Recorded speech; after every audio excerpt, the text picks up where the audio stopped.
ਸਤਨਾਮ। ਸ਼੍ਰੀ ਵਾਹਿਗੁਰੂ ਸਾਹਿਬ JIO. Sorath ਮਹੱਲਾ ਪੰਜਵਾ।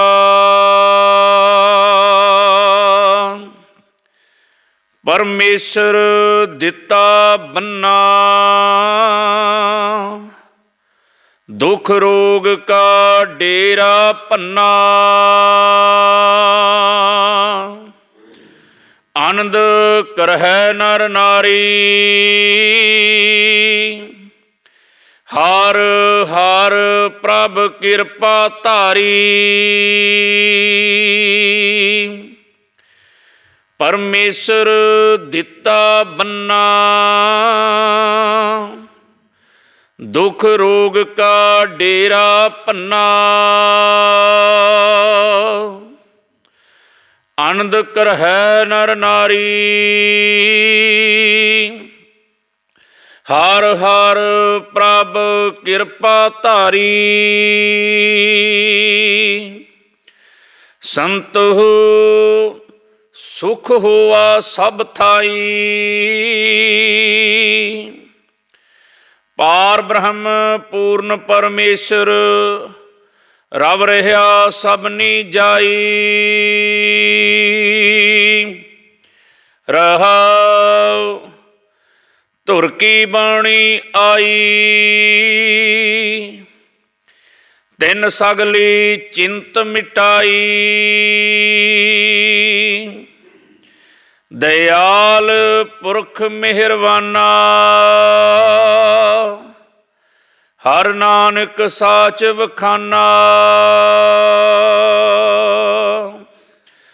ਧੁਰ ਕੀ ਬਾਣੀ ਆਈ, ਤਿਨ ਸਗਲੀ ਚਿੰਤ ਮਿਟਾਈ। ਦਇਆਲ ਪੁਰਖ ਮਿਹਰਬਾਨਾ, ਹਰ ਨਾਨਕ ਸਾਚ ਵਖਾਨਾ।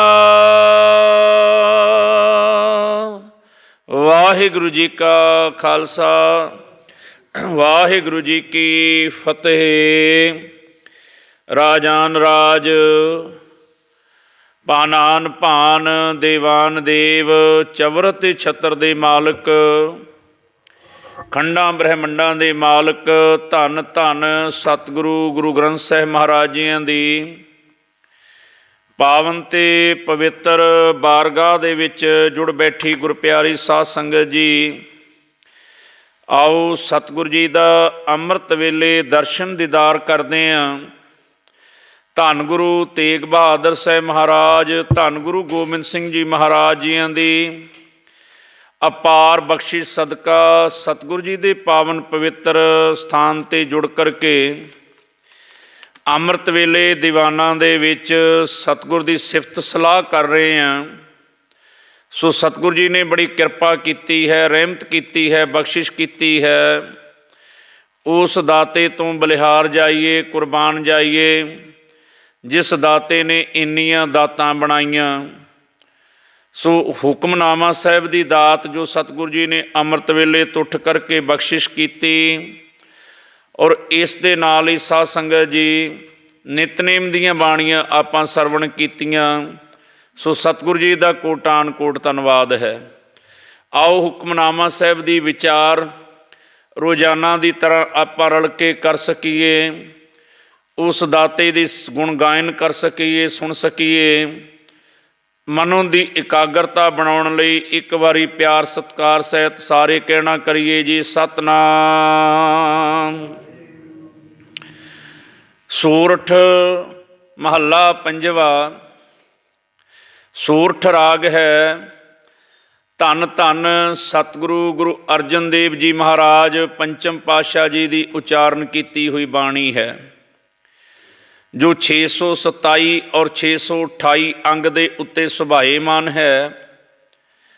ਔਰ ਇਸ ਹੁਕਮਨਾਮਾ ਸਾਹਿਬ ਦੇ ਵਿੱਚ ਸਤਿਗੁਰੂ ਜੀ ਸਾਨੂੰ ਸਮਝਾਉਣਾ ਕਰਦੇ ਹਨ ਕਿ ਹੇ ਭਾਈ ਦੁਨੀਆ ਦੇ ਜੀਵ, ਕਿਉਂਕਿ ਜੋ ਰਹਾਉ ਵਾਲੀਆਂ ਪੰਗਤੀਆਂ ਨੇ ਉਹ ਮਹਾਰਾਜ ਇਹੀ ਸਾਨੂੰ ਬਾਣੀ ਦਾ ਊਟ ਆਸਰਾ ਬਣਾ ਕੇ ਸਮਝਾਉਂਦੇ ਨੇ, ਭਾਈ ਤੂੰ ਦੁਨੀਆ ਦੀਆਂ ਚਿੰਤਾਵਾਂ ਕਰਨੀਆਂ ਛੱਡ ਦੇ, ਉਸ ਪਰਮੇਸ਼ਰ ਦੇ ਪ੍ਰਮਾਤਮਾ ਦੇ ਗੁਣ ਗਾਇਨ ਸ਼ੁਰੂ ਕਰ ਦੇ।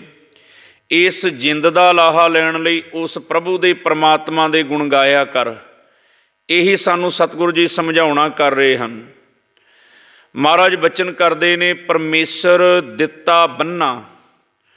ਬੰਨਾ ਸਾਧ ਸੰਗਤ ਜੀ ਕਹਿੰਦੇ ਆ, ਆਪਾਂ ਬੰਨ ਲਾਉਣ ਨੂੰ, ਬੰਦੇ ਨੂੰ, ਜਿੱਦਾਂ ਆਪਾਂ ਨਾਲੇ ਦੇ ਵਿੱਚ, ਖਾਲ ਦੇ ਵਿੱਚ ਜਦੋਂ ਆਪਾਂ ਖੇਤ ਨੂੰ ਸਿੰਚਦੇ ਆ, ਪਾਣੀ ਦਿੰਦੇ ਆ, ਤੇ ਆਪਾਂ ਬੰਨ ਲਾ ਕੇ ਇੱਧਰ ਉੱਧਰ ਪਾਣੀ ਨੂੰ ਹੋੜਦੇ ਆ, ਮੋੜਦੇ ਆ। ਤੇ ਮਹਾਰਾਜ ਕਹਿੰਦੇ ਪਰਮੇਸ਼ਰ ਦਿੱਤਾ ਬੰਨਾ, ਪ੍ਰਮਾਤਮਾ ਨੇ ਬੰਨ ਲਾ ਦਿੱਤਾ ਹੈ। ਬੰਨ ਸਤਿਗੁਰੂ ਜੀ ਬੰਨ ਮਾਰ ਦਿੰਦਾ ਹੈ। ਕਿਸ ਚੀਜ਼ ਦਾ ਬੰਨ ਮਾਰਦਾ? ਦੁੱਖ ਰੋਗ ਕਾ ਡੇਰਾ ਭੰਨਾ। ਜਿਹੜੇ ਦੁੱਖ ਅਤੇ ਰੋਗ ਬੰਦੇ ਦੇ ਅੰਦਰ ਡੇਰਾ ਕਰਕੇ ਬੈਠੇ ਨੇ, ਇਕੱਠੇ ਹੋ ਕੇ ਬੈਠੇ ਨੇ, ਜਿਹੜੇ ਮਨੁੱਖ ਦੇ ਅੰਦਰ ਭੈੜੇ ਵਿਸ਼ੇ ਵਿਕਾਰ ਇਕੱਠੇ ਹੋ ਕੇ ਬੈਠੇ ਨੇ, ਜਿਹੜੇ ਮਨੁੱਖ ਨੂੰ ਇੱਧਰ ਉੱਧਰ ਚਲਾਈ ਫਿਰਦੇ ਨੇ, ਜਿਹੜੇ ਮਨੁੱਖ ਨੂੰ ਬਾਂਦਰ ਵਾਂਗੂ ਨਾਚ ਨਚਾਈ ਫਿਰਦੇ ਨੇ, ਉਹਨਾਂ ਵਿਸ਼ਿਆਂ ਨੂੰ, ਉਹਨਾਂ ਵਿਕਾਰਾਂ ਨੂੰ, ਕਾਮ ਕ੍ਰੋਧ ਲੋਭ ਮੋਹ ਹੰਕਾਰ ਆਦਿ ਨੂੰ, ਹਉਮੈ ਆਦਿ ਨੂੰ, ਸਤਿਗੁਰੂ ਜੀ ਜਿੰਨੇ ਵੀ ਵਿਕਾਰ ਨੇ, ਜਿੰਨੇ ਵੀ ਤਨ ਦੇ ਦੁੱਖ ਨੇ, ਜਿੰਨੇ ਵੀ ਸਰੀਰ ਕਰਕੇ ਦੁੱਖ ਨੇ, ਜਾਂ ਜਿੰਨੇ ਵੀ ਅਧਿਆਤਮਿਕ ਤੌਰ 'ਤੇ ਦੁੱਖ ਨੇ, ਆਤਮਿਕ ਤੌਰ 'ਤੇ ਦੁੱਖ ਨੇ, ਮਨ ਦੇ ਦੁੱਖ ਨੇ, ਉਹਨਾਂ ਸਾਰਿਆਂ ਨੂੰ ਪਰਮਾਤਮਾ ਬੰਨ ਮਾਰ ਦਿੰਦਾ। ਇੱਕ ਥਾਂ 'ਤੇ ਡੇਰਾ ਜਿੱਥੇ ਲੱਗਿਆ ਹੋਇਆ, ਉੱਥੇ ਉਹਨਾਂ ਨੂੰ ਅੱਗੇ ਨਹੀਂ ਜਾਣ ਦਿੰਦਾ, ਬੰਨਾ ਲਾ ਦਿੰਦਾ, ਉਹਨਾਂ ਨੂੰ ਦੌੜਨ ਨਹੀਂ ਦਿੰਦਾ ਵਿਸ਼ੇ ਵਿਕਾਰਾਂ ਨੂੰ। ਮਹਾਰਾਜ ਇੰਨੀ ਕਿਰਪਾ ਕਰਦੇ ਹੈ। ਫਿਰ ਹੁੰਦਾ ਕੀ ਆ? ਆਨੰਦ ਕਰਹਿ ਨਰ ਨਾਰੀ। ਜਦੋਂ ਸਤਿਗੁਰੂ ਜੀ ਬੰਨ ਮਾਰ ਦਿੰਦੇ ਆ, ਫਿਰ ਹਰ ਮਨੁੱਖ ਅਤੇ ਹਰ ਜੀਵ ਇਸਤਰੀ ਆਨੰਦ ਮਾਣਦੇ ਆ। ਆਨੰਦ ਕਰਹਿ ਨਰ ਨਾਰੀ, ਫਿਰ ਮਨੁੱਖ ਜੀਵ ਇਸਤਰੀਆਂ ਉਹ ਆਨੰਦ ਮਾਣਦੀਆਂ, ਕਿਉਂਕਿ ਗੁਰੂ ਨੇ ਦੁੱਖਾਂ ਅਤੇ ਰੋਗਾਂ ਨੂੰ ਬੰਨ ਮਾਰ ਦਿੱਤਾ ਹੈ। ਹਰ ਹਰ ਹਰ ਪ੍ਰਭ ਕਿਰਪਾ ਧਾਰੀ, ਹਰ ਹਰ ਪ੍ਰਭ ਕਿਰਪਾ ਧਾਰੀ। ਉਹ ਪ੍ਰਮਾਤਮਾ ਨੇ ਐਸੀ ਕਿਰਪਾ ਕਰ ਦਿੱਤੀ ਹੈ, ਆਪਣੀ ਐਸੀ ਬਖਸ਼ਿਸ਼ ਬਣਾ ਦਿੱਤੀ ਹੈ, ਫਿਰ ਉਹ ਸਾਰੇ ਦੁੱਖਾਂ ਰੋਗਾਂ ਦਾ ਨਾਸ ਕਰ ਦਿੰਦਾ ਹੈ। ਫਿਰ ਮਹਾਰਾਜ ਬਚਨ ਕਰਦੇ ਨੇ, ਸੰਤ ਹੋ ਸੁਖ ਹੋਆ ਸਭ ਥਾਈ। ਫਿਰ ਹਰ ਇੱਕ ਪਾਸੇ ਸੁੱਖ ਹੀ ਸੁੱਖ ਪ੍ਰਤੀਤ ਹੁੰਦਾ, ਹਰ ਇੱਕ ਪਾਸੇ ਉਹ ਦਾਤਾ ਸੁੱਖਾਂ ਦਾ ਵਾਸਾ ਕਰ ਦਿੰਦਾ ਹੈ। ਹਰ ਇੱਕ ਥਾਂ ਉੱਤੇ ਫਿਰ ਸਾਨੂੰ ਖੁਸ਼ੀ ਮਹਿਸੂਸ ਹੁੰਦੀ ਹੈ, ਸੁੱਖ ਹੀ ਲੱਗਦਾ ਵੀ ਪ੍ਰਮਾਤਮਾ ਨੇ ਬੜੀ ਕਿਰਪਾ ਕੀਤੀ ਹੈ। ਫਿਰ ਸਾਨੂੰ ਸਮਝ ਆ ਜਾਂਦੀ ਹੈ ਵੀ ਆਗੇ ਸੁਖ ਮੇਰੇ ਮੀਤਾ, ਪਾਛੇ ਆਨੰਦ ਪ੍ਰਭ ਕੀਤਾ। ਪਰਮੇਸ਼ਰ ਬਣਤ ਬਣਾਈ, ਫਿਰ ਡੋਲਤ ਕਤਹੂ ਨਾਹੀ। ਫਿਰ ਸਾਨੂੰ ਸਮਝ ਆ ਜਾਂਦੀ ਹੈ, ਫਿਰ ਮਨੁੱਖ ਡੋਲਦਾ ਨਹੀਂ ਵੀ ਇਹ ਪ੍ਰਮਾਤਮਾ ਨੇ ਹੀ ਬਣਤ ਬਣਾਈ ਹੋਈ ਹੈ, ਇਹ ਸਾਨੂੰ ਸਮਝ ਆ ਜਾਂਦੀ ਹੈ। ਫਿਰ ਸਾਧ ਸੰਗਤ ਜੀ ਜੇ ਥੋੜ੍ਹਾ ਬਹੁਤਾ ਦੁੱਖ ਵੀ ਹੁੰਦਾ ਤਾਂ ਉਹ ਵੀ ਸਾਨੂੰ ਲੱਗਦਾ ਵੀ ਪ੍ਰਮਾਤਮਾ ਦੀ ਇਹ ਖੇਡ ਹੈ, ਬਣਤ ਹੈ ਪ੍ਰਮਾਤਮਾ ਦੀ, ਉਹ ਵੀ ਸਾਨੂੰ ਸੁੱਖਾਂ ਵਾਂਗੂ ਪ੍ਰਤੀਤ ਹੁੰਦੀ ਹੈ। ਸੰਤ ਹੋ ਸੁਖ ਹੋਆ ਸਭ ਥਾਈ। ਜਿਹੜੇ ਰੱਬ ਦਾ ਨਾਮ ਜਪਣ ਵਾਲੇ ਗੁਰਮੁਖ ਪਿਆਰੇ ਸੰਤ ਜਨ ਨੇ, ਫਿਰ ਸਾਰੇ ਪਾਸੇ ਸੁੱਖ ਹੀ ਸੁੱਖ ਹੈ। ਪਾਰ ਬ੍ਰਹਮ ਪੂਰਨ ਪਰਮੇਸ਼ਰ ਰਵ ਰਿਹਾ ਸਭ ਨੀ ਜਾਈ। ਹਾਂ, ਫਿਰ ਉਹਨਾਂ ਜੀਵਾਂ ਨੂੰ ਉਹ ਪਰਮਾਤਮਾ ਪਾਰ ਬ੍ਰਹਮ ਪੂਰਨ ਪਰਮੇਸ਼ਰ ਜਿਹੜਾ ਸ੍ਰਿਸ਼ਟੀ ਨੂੰ ਸਾਜਣ ਵਾਲਾ ਮਾਲਕ ਹੈ, ਜਿਹੜਾ ਉਹ ਪਾਰ ਬ੍ਰਹਮ ਸ੍ਰਿਸ਼ਟੀ ਨੂੰ ਸਾਜ ਕੇ ਆਪੇ ਹੀ ਰਾਜਕ ਬਣਿਆ ਹੋਇਆ, ਰਿਜ਼ਕ ਦੇਣ ਵਾਲਾ ਦਾਤਾ ਬਣਿਆ ਹੋਇਆ ਰਾਜਕ, ਉਹ ਸਾਰੇ ਪਾਸੇ ਸੁੱਖ ਹੀ ਸੁੱਖ ਕਰ ਦਿੰਦਾ। ਪਾਰ ਬ੍ਰਹਮ ਪੂਰਨ ਪਰਮੇਸ਼ਰ ਰਵ ਰਿਹਾ ਸਭ ਨੀ ਜਾਈ। ਫਿਰ ਉਹ ਬੰਦਿਆਂ ਨੂੰ, ਮਨੁੱਖਾਂ ਨੂੰ ਹਰ ਪਾਸੇ ਪ੍ਰਮਾਤਮਾ ਹੀ ਪ੍ਰਮਾਤਮਾ ਨਜ਼ਰ ਆਉਂਦਾ ਹੈ। ਫਿਰ ਉਹਨਾਂ ਨੂੰ ਹਰ ਪਾਸੇ ਇਹ ਨਜ਼ਰ ਆਉਂਦਾ ਵੀ ਇਹ ਸਾਰਾ ਕਾਰਜ ਪ੍ਰਮਾਤਮਾ ਹੀ ਕਰਦਾ ਹੈ। ਫਿਰ ਇੰਝ ਪ੍ਰਤੀਤ ਹੁੰਦਾ ਵੀ ਆਹ ਜਿਹੜੇ ਕੰਮ ਕਰ ਰਹੇ ਆ, ਆਹ ਜਿਹੜਾ ਮੈਨੂੰ ਬੁਲਾ ਰਿਹਾ ਜਾਂ ਮੈਨੂੰ ਦੁੱਖ ਸੁੱਖ ਲੱਗਦਾ, ਇਹ ਪ੍ਰਮਾਤਮਾ ਦੀ ਹੀ ਬਣਤ ਹੈ, ਕਿਉਂਕਿ ਪ੍ਰਮਾਤਮਾ ਨਾਲ ਸਾਡਾ ਮਨ ਮੰਨ ਜਾਂਦਾ। ਸੱਚੇ ਸਾਹਿਬ ਸਿਉ ਮਨ ਮਾਨਿਆ, ਹਰ ਸਰਬ ਨਿਰੰਤਰ ਜਾਣਿਆ। ਜਦੋਂ ਸਾਡਾ ਮਨ ਮੰਨ ਜਾਏ ਤਾਂ ਫਿਰ ਸਾਧ ਸੰਗਤ ਜੀ ਸਾਨੂੰ ਪ੍ਰਮਾਤਮਾ ਹੀ ਪ੍ਰਤੀਤ ਹੁੰਦਾ। ਉਹ ਪ੍ਰਮਾਤਮਾ ਸਭ ਜਗ੍ਹਾ ਦੇ ਉੱਤੇ ਰਵ ਰਿਹਾ ਨਜ਼ਰ ਆਉਂਦਾ ਹੈ। ਰਹਾਓ ਵਿਸ਼ਰਾਮ ਦੇ ਕੇ ਮਹਾਰਾਜ ਕਹਿੰਦੇ ਆ, ਧੁਰ ਕੀ ਬਾਣੀ ਆਈ ਤਿੰਨ ਸਗਲੀ ਚਿੰਤ ਮਿਟਾਈ। ਜੋ ਇਹ ਬਾਣੀ ਹੈ ਨਾ ਜੀ, ਜੋ ਆਪਾਂ ਪੜ੍ਹਦੇ ਹਾਂ, ਸੁਣਦੇ ਹਾਂ, ਜੋ ਗੁਰੂ ਗ੍ਰੰਥ ਸਾਹਿਬ ਮਹਾਰਾਜ ਦੇ ਵਿੱਚ, क्योंकि 6 गुरु ਸਾਹਿਬਾਨਾਂ ਦੀ ਬਾਣੀ ਹੈ, 15 ਭਗਤਾਂ ਦੀ ਬਾਣੀ ਹੈ, ਭੱਟਾਂ ਦੀ ਬਾਣੀ ਹੈ, ਸਾਧ ਸੰਗਤ ਜੀ 4 ਗੁਰਮੁਖ ਪਿਆਰਿਆਂ ਦੀ ਬਾਣੀ ਹੈ। ਇਹ ਜਿਹੜੀ ਬਾਣੀ ਹੈ ਇਹ ਕੋਈ ਆਮ ਕਵਿਤਾ ਨਹੀਂ, ਕਿਸੇ ਆਮ ਇਨਸਾਨ ਦੀ ਨਹੀਂ, ਇਹ ਰੱਬੀ ਬਾਣੀ ਹੈ, ਧੁਰ ਵੱਲੋਂ ਆਈ ਬਾਣੀ ਹੈ, ਧੁਰ ਕੀ ਬਾਣੀ ਆਈ। ਭਾਵ ਇਹ ਅਕਾਲੀ ਬਾਣੀ ਹੈ। ਜਿਵੇਂ ਧੰਨ ਗੁਰੂ ਨਾਨਕ ਦੇਵ ਜੀ ਮਹਾਰਾਜ ਜਿਹੜੀਆਂ ਥਾਵਾਂ 'ਤੇ ਸਾਧ ਸੰਗਤ ਜੀ ਜਾਂਦੇ ਸੀ ਅਤੇ ਜਦੋਂ ਸਤਿਗੁਰੂ ਜੀ ਵਜਦ ਵਿੱਚ ਆਉਂਦੇ ਸੀ, ਪਰਮਾਤਮਾ ਨਾਲ ਜੁੜਦੇ ਸੀ, ਉਹ ਬਚਨ ਜਿਹੜੇ ਉਸ ਵੇਲੇ ਕਰਦੇ ਸੀ, ਜੋ ਨਿਰੰਕਾਰ ਨਾਲ ਭਿੱਜ ਕੇ, ਨਿਰੰਕਾਰ ਨਾਲ ਜੁੜ ਕੇ, ਉਹਨਾਂ ਨੂੰ ਫਿਰ ਅਕਾਲੀ ਬਾਣੀ ਕਿਹਾ ਜਾਂਦਾ, ਉਹਨਾਂ ਨੂੰ ਰੱਬੀ ਬਾਣੀ ਕਿਹਾ ਜਾਂਦਾ, ਉਹਨਾਂ ਨੂੰ ਦਰਗਾਹੀ ਬਾਣੀ ਕਿਹਾ ਜਾਂਦਾ। ਇਹ ਨਹੀਂ ਕਿ ਮਹਾਰਾਜ ਹਰ ਵੇਲੇ ਬਾਣੀ ਉਚਾਰਦੇ ਸੀ, ਨਹੀਂ। ਜਦੋਂ ਉਸ ਪਰਮਾਤਮਾ ਨਾਲ ਇੱਕ ਸੁਰ ਹੋ ਜਾਣਾ, ਪਰਮਾਤਮਾ ਨਾਲ ਇੱਕਮਿਕ ਹੋ ਜਾਣਾ, ਅਤੇ ਉਹ ਜਿਹੜਾ ਫਿਰ ਇਲਹਾਮ ਗਿਆਨ ਸਾਧ ਸੰਗਤ ਜੀ ਸਤਿਗੁਰੂ ਜੀ ਆਪਣੇ ਮੁਖਾਰਬਿੰਦ 'ਚੋਂ ਉਚਾਰਦੇ ਸੀ, ਉਹਨੂੰ ਧੁਰ ਕੀ ਬਾਣੀ ਕਿਹਾ। ਇੱਦਾਂ ਹੀ ਭਗਤ ਸਾਹਿਬਾਨਾਂ ਨੇ ਜਦੋਂ ਆਤਮਾ ਉਸ ਪਰਮਾਤਮਾ ਨਾਲ ਜੁੜ ਜਾਂਦੀ ਸੀ, ਭਿੱਜ ਜਾਂਦੀ ਸੀ, ਫਿਰ ਜਿਹੜਾ ਗਿਆਨ ਹੁੰਦਾ ਸੀ ਉਹਨੂੰ ਕਿਹਾ ਧੁਰ ਕੀ ਬਾਣੀ।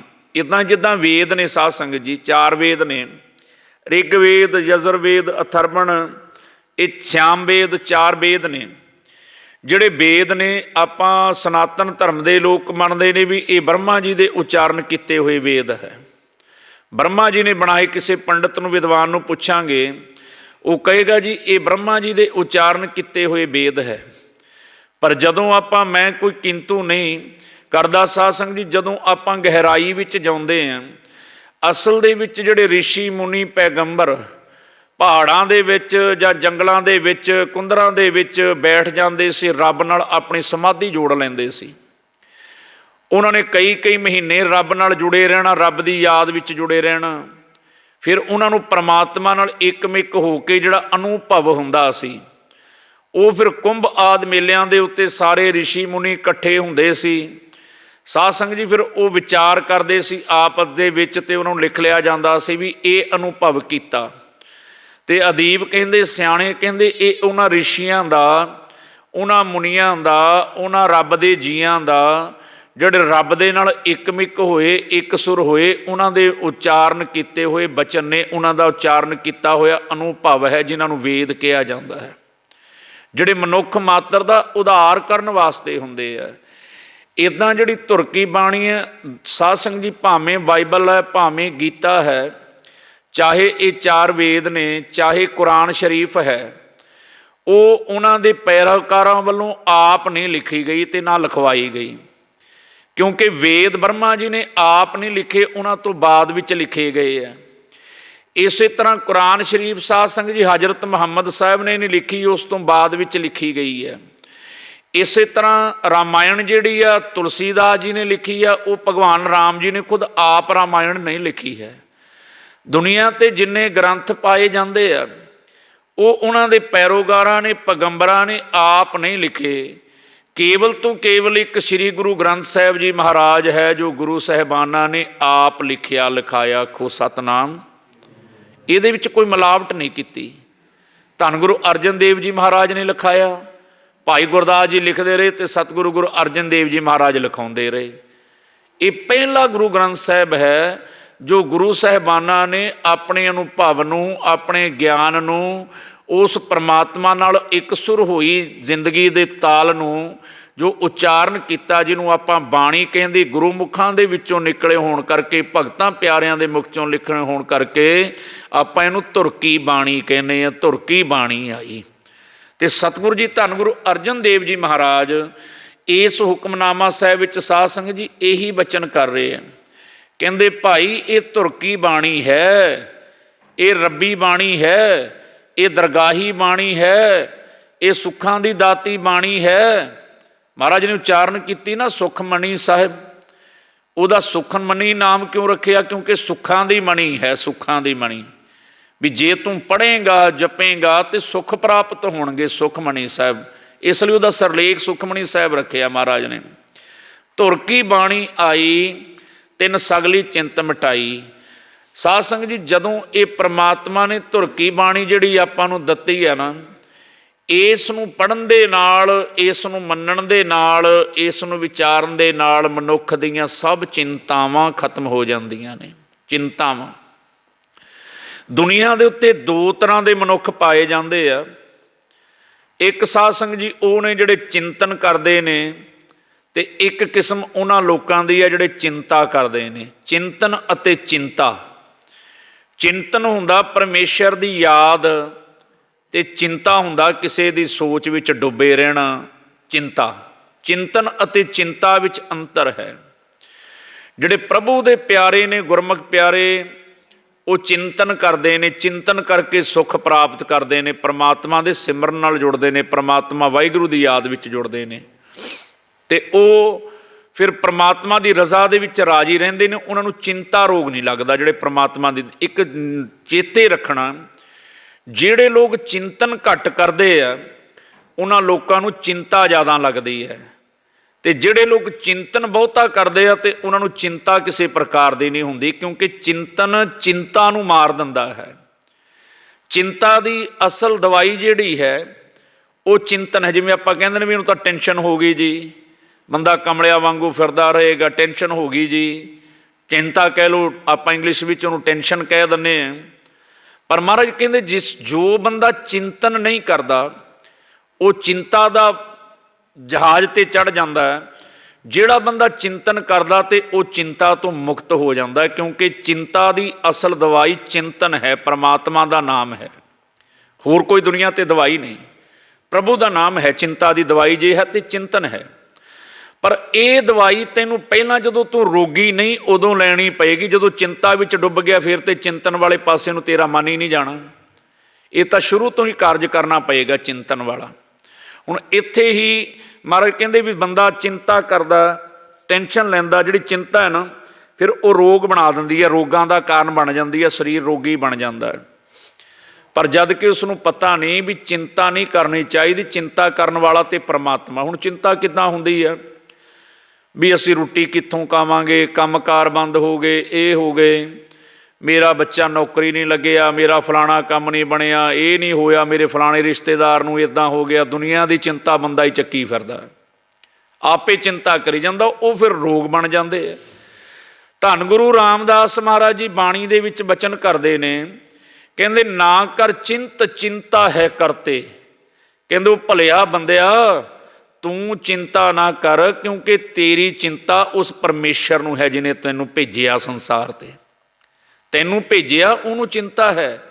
ਤੈਨੂੰ ਰੋਜ਼ੀ ਰੋਟੀ ਦੇਣ ਵਾਲਾ ਉਹ ਮਾਲਕ ਹੈ। ਤੂੰ ਰੋਜ਼ੀ ਰੋਟੀ ਨਹੀਂ ਦੇਣ ਵਾਲਾ ਕਿਸੇ ਨੂੰ। ਇਹ ਤੇਰਾ ਭੁਲੇਖਾ ਵੀ ਤੂੰ ਰੋਜ਼ੀ ਰੋਟੀ ਦੇ ਰਹੇ ਹੈ। ਤੇਰੇ ਕਰਕੇ ਨਹੀਂ ਕੋਈ ਕੰਮਕਾਰ ਚੱਲਦਾ। ਉਹ ਚਲਾਉਣ ਵਾਲਾ ਦਾਤਾ ਹੈ, ਰੋਜ਼ੀ ਦੇਣ ਵਾਲਾ ਦਾਤਾ ਹੈ। ਧੰਨ ਗੁਰੂ ਰਾਮਦਾਸ ਜੀ ਮਹਾਰਾਜ ਕਹਿੰਦੇ ਨਾ ਕਰ ਚਿੰਤ ਚਿੰਤਾ ਹੈ ਕਰਤੇ, ਹਰ ਦੇਵੈ ਜਲ ਥਲ ਜਨਤਾ ਸਭ ਤੈ। ਕਹਿੰਦੇ ਉਹ ਬੰਦਿਆ ਜਿਹੜੇ ਪਾਣੀ ਦੇ ਵਿੱਚ ਜੀਵ ਜੰਤੂ ਰਹਿੰਦੇ ਉਹਨਾਂ ਨੂੰ ਤੂੰ ਰੋਟੀ ਦੇਣਾ ਹੈ। ਤੂੰ ਆਪਣੇ ਪਰਿਵਾਰ ਦਾ ਮੰਨ ਲੈਣਾ ਵੀ ਮੈਂ ਉਹਨਾਂ ਨੂੰ ਰੋਟੀ ਦੇ ਰਿਹਾ, ਧੀਆਂ ਪੁੱਤਾਂ ਨੂੰ ਮੈਂ ਪਾਲ ਰਿਹਾ। ਤੇ ਧੰਨ ਗੁਰੂ ਰਾਮਦਾਸ ਮਹਾਰਾਜ ਕਹਿੰਦੇ ਤੂੰ ਤਾਂ ਆਪਣੇ ਪਰਿਵਾਰ ਦੀ ਸੋਚਦਾ, ਪਰ ਜਿਹੜਾ ਉਹ ਕੁਦਰਤ ਦਾ ਰਾਜਕ ਬਣ ਕੇ ਜਿਹੜਾ ਸਾਰਿਆਂ ਨੂੰ ਰਿਜ਼ਕ ਦੇਈ ਜਾਂਦਾ, ਉਹ ਤਾਂ ਪਾਣੀ ਦੇ ਵਿੱਚ ਵੀ ਜੀਵਾਂ ਨੂੰ ਭੁੱਖਾ ਨਹੀਂ ਮਰਨ ਦਿੰਦਾ। ਉਹਦੇ ਪੰਥਰਾਂ ਦੇ ਵਿੱਚ ਵੀ ਜਨਤਾ ਨੂੰ ਭੁੱਖਾ ਨਹੀਂ ਮਰਨ ਦਿੰਦਾ, ਤੇ ਥਲ ਦੇ ਉੱਤੇ ਤਾਂ ਉਹਨੇ ਮਰਨੀ ਕੀ ਦੇਣਾ ਭੁੱਖੇ। ਇਹ ਧੰਨ ਗੁਰੂ ਰਾਮਦਾਸ ਮਹਾਰਾਜ ਦੇ ਬਚਨ ਹੈ। ਕਹਿੰਦੇ ਨਾ ਕਰ ਚਿੰਤ ਚਿੰਤਾ ਹੈ ਕਰਤੇ, ਹਰ ਦੇਵੈ ਜਲ ਥਲ ਜਨਤਾ ਸਭ ਤੈ। ਉਹ ਸਾਰਿਆਂ ਨੂੰ ਦਿੰਦਾ। ਫਿਰ ਇੱਕ ਬਚਨ ਮਹਾਰਾਜ 282 ਅੰਕ ਤੇ ਸਾਧ ਸੰਗਤ ਜੀ ਸਤਿਗੁਰੂ ਜੀ ਹੋਰ ਬਚਨ ਕਰਦੇ ਨੇ। ਕਹਿੰਦੇ ਸਗਲ ਕੀ ਚਿੰਤਾ ਜਿਸ ਮਨ ਮਾਹੇ। ਕਹਿੰਦੇ ਜਿਸ ਨੂੰ ਸਾਰੀ ਸ੍ਰਿਸ਼ਟੀ ਦੀ ਚਿੰਤਾ, ਸਾਰੇ ਜੀਵਾਂ ਦੀ ਚਿੰਤਾ, ਸਗਲ ਕੀ ਚਿੰਤਾ ਜਿਸ ਮਨ ਮਾਹੇ, ਤਿਸ ਤੇ ਬਿਰਥਾ ਕੋਈ ਨਾਹੇ। ਕਹਿੰਦੇ ਜਿਸ ਤੇ ਕੋਈ ਖਾਲੀ ਜਾਂਦਾ ਹੀ ਨਹੀਂ ਦਾਤੇ ਦੇ ਦਰ ਤੋਂ, ਉਹ ਚਿੰਤਾ ਕਰਨ ਵਾਲਾ, ਤੇ ਫਿਰ ਤੂੰ ਕਿਉਂ ਚਿੰਤਾ ਕਰਦਾ ਹੈ। ਪਰ ਇਹ ਮਨੁੱਖ ਦਾ ਸੁਭਾਅ ਕਿ ਮੈਂ ਕਰਦਾ ਹਾਂ, ਇਹ ਮੈਂ, ਮੇਰੇ ਬੱਚੇ ਭੁੱਖੇ ਮਰ ਜਾਣਗੇ, ਜੇ ਮੈਨੂੰ ਕੁਝ ਹੋ ਗਿਆ ਇਹ ਹੋ ਜਾਊਗਾ। ਇਸੇ ਚਿੰਤਾ ਵਿੱਚ ਬੰਦਾ ਮਰਿਆ ਰਹਿੰਦਾ ਵੀ ਇਹਨਾਂ ਨੂੰ ਤਾਂ ਮੈਂ ਪਾਲਦਾ ਹਾਂ, ਕਿਆ ਬਣੂਗਾ ਮੇਰੇ ਪਰਿਵਾਰ ਦਾ। ਭਗਤ ਕਬੀਰ ਸਾਹਿਬ ਨੂੰ ਉਹਦੀ ਮਾਤਾ ਲੋਈ ਕਹਿਣ ਲੱਗੀ ਵੀ ਕਬੀਰ ਤੂੰ ਸਾਰਾ ਤਾਣਾ ਬੁਣਨਾ ਸਾਰਾ ਕੁਝ ਛੱਡਤਾ। ਜੁਲਾਹਾ ਸੀ ਨਾ ਕਬੀਰ, ਵੀ ਤੂੰ ਨਾ ਹੁਣ ਦਰੀਆਂ ਬੁਣਦਾ, ਨਾ ਤੂੰ ਕੁਝ ਕਰਦਾ, ਵੀ ਤੂੰ ਤਾਂ ਸਾਰਾ ਕੁਝ ਹੀ ਛੱਡਤਾ। ਕਹਿੰਦੇ ਤਨ ਨਾ ਬੁਣਨਾ ਸਭ ਤਜਿਓ ਹੈ ਕਬੀਰ, ਹਰ ਕਾ ਨਾਮ ਲਿਖ ਲਿਓ ਸਰੀਰ। ਤੂੰ ਤਾਂ ਸਾਰਾ ਕੁਝ ਛੱਡ ਕੇ ਬਸ ਰੱਬ ਰੱਬ ਕਰੀ ਜਾਂਦਾ, ਰੱਬ ਵਾਲੇ ਪਾਸੇ ਨੂੰ ਤੁਰਿਆ ਜਾਂਦਾ, ਹਰ ਵੇਲੇ ਉਧਰ ਨੂੰ ਲੱਗਿਆ ਰਹਿੰਦਾ। ਕਹਿੰਦੇ ਭਗਤ ਕਬੀਰ ਸਾਹਿਬ ਦੀ ਮਾਂ ਕਹਿਣ ਲੱਗੀ, ਲੋਈ ਵੇ ਕਬੀਰ, ਇੱਦਾਂ ਪਰਿਵਾਰ ਦਾ ਕਿਵੇਂ ਗੁਜ਼ਾਰਾ ਚੱਲੂਗਾ, ਪਰਿਵਾਰ ਕਿਵੇਂ ਪਲੂਗਾ, ਦੱਸ ਵੀ ਤੂੰ ਤਾਂ ਸਾਰਾ ਦਿਨ ਰੱਬ ਵਾਲੇ ਪਾਸੇ ਨੂੰ ਤੁਰਿਆ ਰਹਿੰਦਾ, ਨਾ ਤੂੰ ਤਾਣਾ ਬੁਣਦਾ, ਨਾ ਤੂੰ ਖੇਸ ਬੁਣਦਾ, ਨਾ ਤੂੰ ਦਰੀਆਂ ਬੁਣਦਾ, ਤਾਣਾ ਬੁਣਨਾ ਵੀ ਛੱਡਤਾ।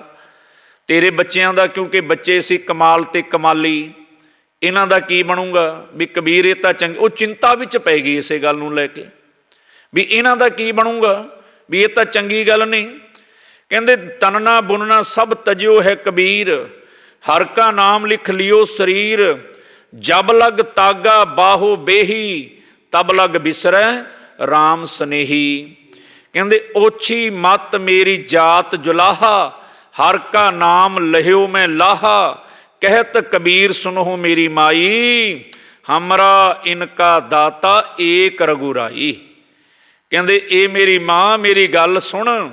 ਕਹਿੰਦੇ ਜਦੋਂ ਮੈਂ ਦੁਨੀਆ ਦੇ ਤਾਣੇ ਬੁਣਦਾ ਤੇ ਰੱਬ ਵਾਲਾ ਤਾਣਾ ਭੁੱਲ ਜਾਂਦਾ, ਇਸ ਕਰਕੇ ਮੈਂ ਤਾਣਾ ਨਹੀਂ ਬੁਣ ਸਕਦਾ। ਜਦੋਂ ਤਨ ਨਾ ਬੁਣਨਾ ਸਭ ਤਜਿਓ ਹੈ ਕਬੀਰ, ਸਭ ਤਜ ਤਾਂ ਬਸ ਰੱਬ ਦੀ ਯਾਦ ਵਿੱਚ ਲੱਗਿਆ ਹੋਇਆ। ਕਹਿੰਦੇ ਮਾਂ ਜਦੋਂ ਮੈਂ ਦੁਨੀਆ ਦਾ ਤਾਣਾ ਬਾਣਾ ਬੁਣਦਾ, ਫਿਰ ਉਹ ਪ੍ਰਮਾਤਮਾ ਵਾਲਾ ਤਾਣਾ ਬਾਣਾ ਸਾਰਾ ਹੀ ਰਹਿ ਜਾਂਦਾ। ਤੂੰ ਬੱਚਿਆਂ ਦੀ ਚਿੰਤਾ ਨਾ ਕਰ ਮਾਂ ਮੇਰੀ, ਕਿਉਂਕਿ ਇਹਨਾਂ ਦਾ ਵੀ ਤੇ ਮੇਰਾ ਵੀ ਸਾਰਿਆਂ ਦਾ ਦਾਤਾ ਇੱਕੋ ਆ। ਕਹਿਤ ਕਬੀਰ ਸੁਨੋ ਮੇਰੀ ਮਾਈ, ਹਮਰਾ ਇਨਕਾ ਦਾਤਾ ਏਕ ਰਘੁਰਾਈ। ਉਹ ਪ੍ਰਮਾਤਮਾ ਮਾਲਕ ਇਹਨਾਂ ਦਾ ਵੀ ਤੇ ਮੇਰਾ ਵੀ ਸਾਰਿਆਂ ਦਾ ਇੱਕੋ ਦਾਤਾ। ਆਖੋ ਸਤਨਾਮ, ਵੀ ਤੂੰ ਚਿੰਤਾ ਨਾ ਕਰ। ਸੋ ਮਾਂ ਨੂੰ ਸਮਝ ਆਈ। ਸਾਧ ਸੰਗਤ ਜੀ, ਚਿੰਤਾ ਜਿਹੜੀ ਆ ਉਹ ਰੋਗਾਂ ਦਾ ਜਨਮ ਹੈ। ਚਿੰਤਾ ਕੋਈ ਬਿਮਾਰੀ ਨਹੀਂ ਹੈ, ਪਰ ਚਿੰਤਾ ਵਰਗੀ ਬਿਮਾਰੀ ਵੀ ਕੋਈ ਨਹੀਂ ਹੈ। ਆਖੋ ਸਤਨਾਮ, ਚਿੰਤਾ ਬਿਮਾਰੀ ਨਹੀਂ ਹੈ, ਚਿੰਤਾ ਕੋਈ ਰੋਗ ਨਹੀਂ। ਰੋਗਾਂ ਦੀਆਂ ਕਿਸਮਾਂ ਆਪਾਂ ਦੇਖਾਂਗੇ ਨਾ। ਚਿੰਤਾ ਕੋਈ ਵਾਇਰਸ ਨਹੀਂ ਹੈ ਵੀ ਜਿਹਦਾ ਕੋਈ ਟੀਕਾ ਲੱਗ ਜਾਊਗਾ। ਚਿੰਤਾ ਸਾਧ ਸੰਗਤ ਜੀ ਕੋਈ ਰੋਗ ਨਹੀਂ ਹੈ, ਫਿਰ ਚਿੰਤਾ ਵਰਗਾ ਰੋਗ ਵੀ ਕੋਈ ਨਹੀਂ ਹੈ। ਜਿਸ ਬੰਦੇ ਨੂੰ ਚਿੰਤਾ ਲੱਗ ਜੇ ਉਹਦੀ ਰਾਤਾਂ ਦੀ ਨੀਂਦ, ਕਿਉਂਕਿ ਰਾਤ ਨੂੰ ਵੀ ਫਿਰ ਉਹ ਦਵਾਈ ਲੈ ਕੇ ਉਹ ਨੀਂਦ ਦੀ ਉਹ ਗੋਲੀ ਦਿੰਦੇ ਆ ਡਾਕਟਰ, ਜਿਹੜੇ ਦਿੰਦੇ ਆ। ਘੱਟ ਨਾਲ ਨੀਂਦ ਆਉਣੀ ਹਟ ਜੇ ਤੇ ਫਿਰ ਜ਼ਿਆਦਾ ਡੋਜ਼ ਦੇਣਾ ਸ਼ੁਰੂ ਕਰ ਦਿੰਦੇ ਆ, ਪਰ ਹੈ ਤਾਂ ਦਵਾਈ ਨੀਂਦ ਦੀ ਹੈ। ਵੀ ਉਹਦਾ ਬੰਦਾ ਬੇਪਰਵਾਹ ਜਿਹਾ ਬਣਿਆ ਰਹੇ, ਫਿਰ ਉਹ ਝੱਲਾ ਬੌਲਾ ਜਿਹਾ ਬਣਿਆ ਰਹੂਗਾ। ਤੇ ਮਹਾਰਾਜ ਕਹਿੰਦੇ ਜਿਨ੍ਹਾਂ ਦਾ ਚਿੰਤਨ ਨਹੀਂ ਤੇ ਉਹਨਾਂ ਨੂੰ ਚਿੰਤਾ ਪੈਦਾ ਹੋ ਜਾਂਦੀ ਹੈ। ਚਿੰਤਨ, ਇਸ ਲਈ ਪ੍ਰਮਾਤਮਾ ਦਾ ਚਿੰਤਨ ਕਰੋ। ਜਿਹੜੇ ਰੱਬ ਦੀ ਹੋਂਦ ਨੂੰ ਮਹਿਸੂਸ ਕਰਦੇ ਆ, ਜਿਹੜੇ ਰੱਬ ਦੀ ਬਾਣੀ ਨੂੰ ਪੜ੍ਹਦੇ ਆ, ਜਿਹੜੇ ਨਿਤਨੇਮ ਕਰਦੇ ਆ, ਜਪਜੀ ਸਾਹਿਬ ਪੜ੍ਹਦੇ ਆ, ਜਿਹੜੇ ਸਾਧ ਸੰਗਤ ਜੀ ਵਾਹਿਗੁਰੂ ਵਾਹਿਗੁਰੂ ਕਰਦੇ ਆ, ਜਾਂ ਜਿਹੜੇ ਮਨੁੱਖ ਸੇਵਾ ਕਰਦੇ ਆ, ਸੇਵਾ ਦੇ ਵਿੱਚੋਂ ਉਹਨਾਂ ਨੂੰ ਇਹ ਦਾਤ ਮਿਲਦੀ ਹੈ ਕਿ ਚਿੰਤਾ ਤਾਂ ਕੀ ਕੀਜੀਏ ਜੋ ਅਨਹੋਣੀ ਹੋਏ। ਇਹ ਮਾਰਗ ਸੰਸਾਰ ਕੋ ਨਾਨਕ ਥਿਰ ਨਹੀਂ ਕੋਏ। ਧੰਨ ਗੁਰੂ ਤੇਗ ਬਹਾਦਰ ਸਾਹਿਬ ਮਹਾਰਾਜ ਕਹਿੰਦੇ ਚਿੰਤਾ ਉਹਦੀ ਕਰ ਜਿਹਦੀ ਤੂੰ ਕਰ ਸਕਦਾ ਕੁਝ। ਕੀ ਚਿੰਤਾ ਕਰਕੇ ਕੀ ਕਰੇਗਾ? ਚਿੰਤਾ ਤਾਂ ਕੀ ਕੀਜੀਏ ਜੋ ਅਨਹੋਣੀ ਹੋਏ। ਧੰਨ ਗੁਰੂ ਤੇਗ ਬਹਾਦਰ ਸਾਹਿਬ ਆਪਾਂ ਪੜ੍ਹਦੇ ਨਾ 9ਵੇਂ ਮਹੱਲੇ ਦੇ ਸ਼ਲੋਕ, ਕਹਿੰਦੇ ਇਹ ਮਾਰਗ ਸੰਸਾਰ ਕੋ ਨਾਨਕ ਥਿਰ ਨਹੀਂ ਕੋਏ। ਇੱਥੇ ਰਹਿਣਾ ਕਿਸੇ ਨੇ ਨਹੀਂ, ਫਿਰ ਚਿੰਤਾ ਕਾਹਦੀ ਕਰੀ ਜਾਂਦਾ ਹੈ? ਕਹਿੰਦੇ ਜਿਸ ਬੰਦੇ ਨੇ ਪਰਮੇਸ਼ਰ ਦਾ ਚਿੰਤਨ ਕਰ ਲਿਆ, ਉਹਨੂੰ ਤੇ ਮਰਨ ਦਾ ਵੀ ਚਿੰਤਾ ਮੁੱਕ ਜਾਂਦੀ ਹੈ। ਮਰਨ ਦੀ ਵੀ ਕਈ ਵਾਰੀ ਬੰਦਾ ਮਰਨ ਕਰਕੇ ਹੀ ਡਰਦਾ ਰਹਿੰਦਾ, ਚਿੰਤਾ ਵਿੱਚ ਚਲਾ ਜਾਂਦਾ ਵੀ ਮੈਂ ਮਰ ਜਾਣਾ, ਚਿੰਤਾ ਵਿੱਚ ਚਲਾ ਜਾਂਦਾ। ਜਦ ਮਰਨਾ ਤੇ ਸਾਧ ਸੰਗਤ ਜੀ ਉਦੋਂ ਤਾਂ ਫਿਰ ਮਰਨਾ ਹੀ ਪੈਣਾ, ਫਿਰ ਚਿੰਤਾ ਕਾਹਦੀ ਕਰਨੀ ਹੈ? ਪਰਮੇਸ਼ਰ ਦਾ ਨਾਮ ਜਿਹੜਾ ਉਹ ਇਹਨਾਂ ਚਿੰਤਾ ਤੋਂ ਸਾਨੂੰ ਮੁਕਤ ਕਰਦਾ। ਤੇ ਸਤਿਗੁਰੂ ਜੀ ਕਹਿੰਦੇ ਭਾਈ ਸਗਲ ਕੀ ਚਿੰਤਾ ਜਿਸ ਮਨ ਮਾਹੇ ਤਿਸ ਤੇ ਬਿਰਥਾ ਕੋਈ ਨਾਹੀਂ। ਜਿਹੜਾ ਸਾਰੇ ਸੰਸਾਰ ਦੀ ਚਿੰਤਾ ਕਰਨ ਵਾਲਾ, ਤੂੰ ਉਹ ਚਿੰਤਾ ਨੂੰ ਛੱਡ ਤੇ ਚਿੰਤਨ ਕਰ। ਤੇ ਮਹਾਰਾਜ ਕਹਿੰਦੇ ਧੁਰ ਕੀ ਬਾਣੀ ਆਈ ਤਿਨ ਸਗਲੀ ਚਿੰਤ ਮਿਟਾਈ। ਇਹ ਧੁਰ ਦੀ ਬਾਣੀ ਹੈ, ਬਾਣੀ ਤੋਂ ਬਿਨਾਂ ਹੋਰ ਕੋਈ ਦਵਾਈ ਨਹੀਂ ਹੈ। ਇਸ ਕਰਕੇ ਬਾਣੀ ਪੜ੍ਹ, ਬਾਣੀ ਸੁਣ। ਧੁਰ ਕੀ ਬਾਣੀ ਆਈ ਤਿਨ ਸਗਲੀ ਚਿੰਤ ਮਿਟਾਈ। ਸਾਰੀ ਚਿੰਤਾਵਾਂ ਮਿਟ ਜਾਂਦੀਆਂ। ਦਇਆਲ ਪੁਰਖ ਮਿਹਰਬਾਨਾ, ਫਿਰ ਉਹ ਪ੍ਰਮਾਤਮਾ ਜਿਹੜਾ ਦਿਆਲੂ ਕਿਰਪਾਲੂ ਆ, ਉਹ ਮਿਹਰਬਾਨ ਹੋ ਕੇ ਸਾਰੀਆਂ ਚਿੰਤਾਵਾਂ ਦੂਰ ਕਰ ਦਿੰਦਾ। हर नानक साच बखाना, क्योंकि उस परमात्मा का नाम ये बिल्कुल सच है। नानक जी साच बखाना, ये सच करके देखिया वो बिल्कुल सच है, ये बिल्कुल सच है साध संगत जी। सो इस करके उस परमात्मा दे ही आपां गुण गायन करिए, क्योंकि वो परमात्मा हमेशा किरपा करता है, हमेशा किरपा करता है। तो साध संगत जी उस दाते दे दर तो कोई बिरथा नहीं जाता। हर के चरण सदा सुखदाई, परमात्मा दे प्रभु दे चरण बड़े सुख देण वाले हुंदे आ। जो इच्छा है सोई फल पावै, बिरथी आस ना जाई। इत्थे बंदा जो भी आस लैके आंदा उहदी आस बिरथी नहीं जाती, क्योंकि परमात्मा दे चरण बड़े सुखदायक है। इस करके भाई उस परमात्मा दे नाल आपां जुड़ना करिए, उस परमात्मा की सिफत सलाह करिए, उस परमात्मा के गुण गायन करदे आ आपां संसार दीयां निंदा चुगलियां इन्हां तो बचना करिए भाई, तां ही परमात्मा का चिंतन हो सकता है। क्योंकि महाराज आप बचन करते ने सुख सांद घर आया, ये हिरदा रूपी जिहड़ा घर है ना बंदा उहदे विच फिर सुख शांति आ जाता, चिंता छड्ड दिंदा। महाराज कहंदे सुख सांद घर आया, निंदक कै मुख छाया।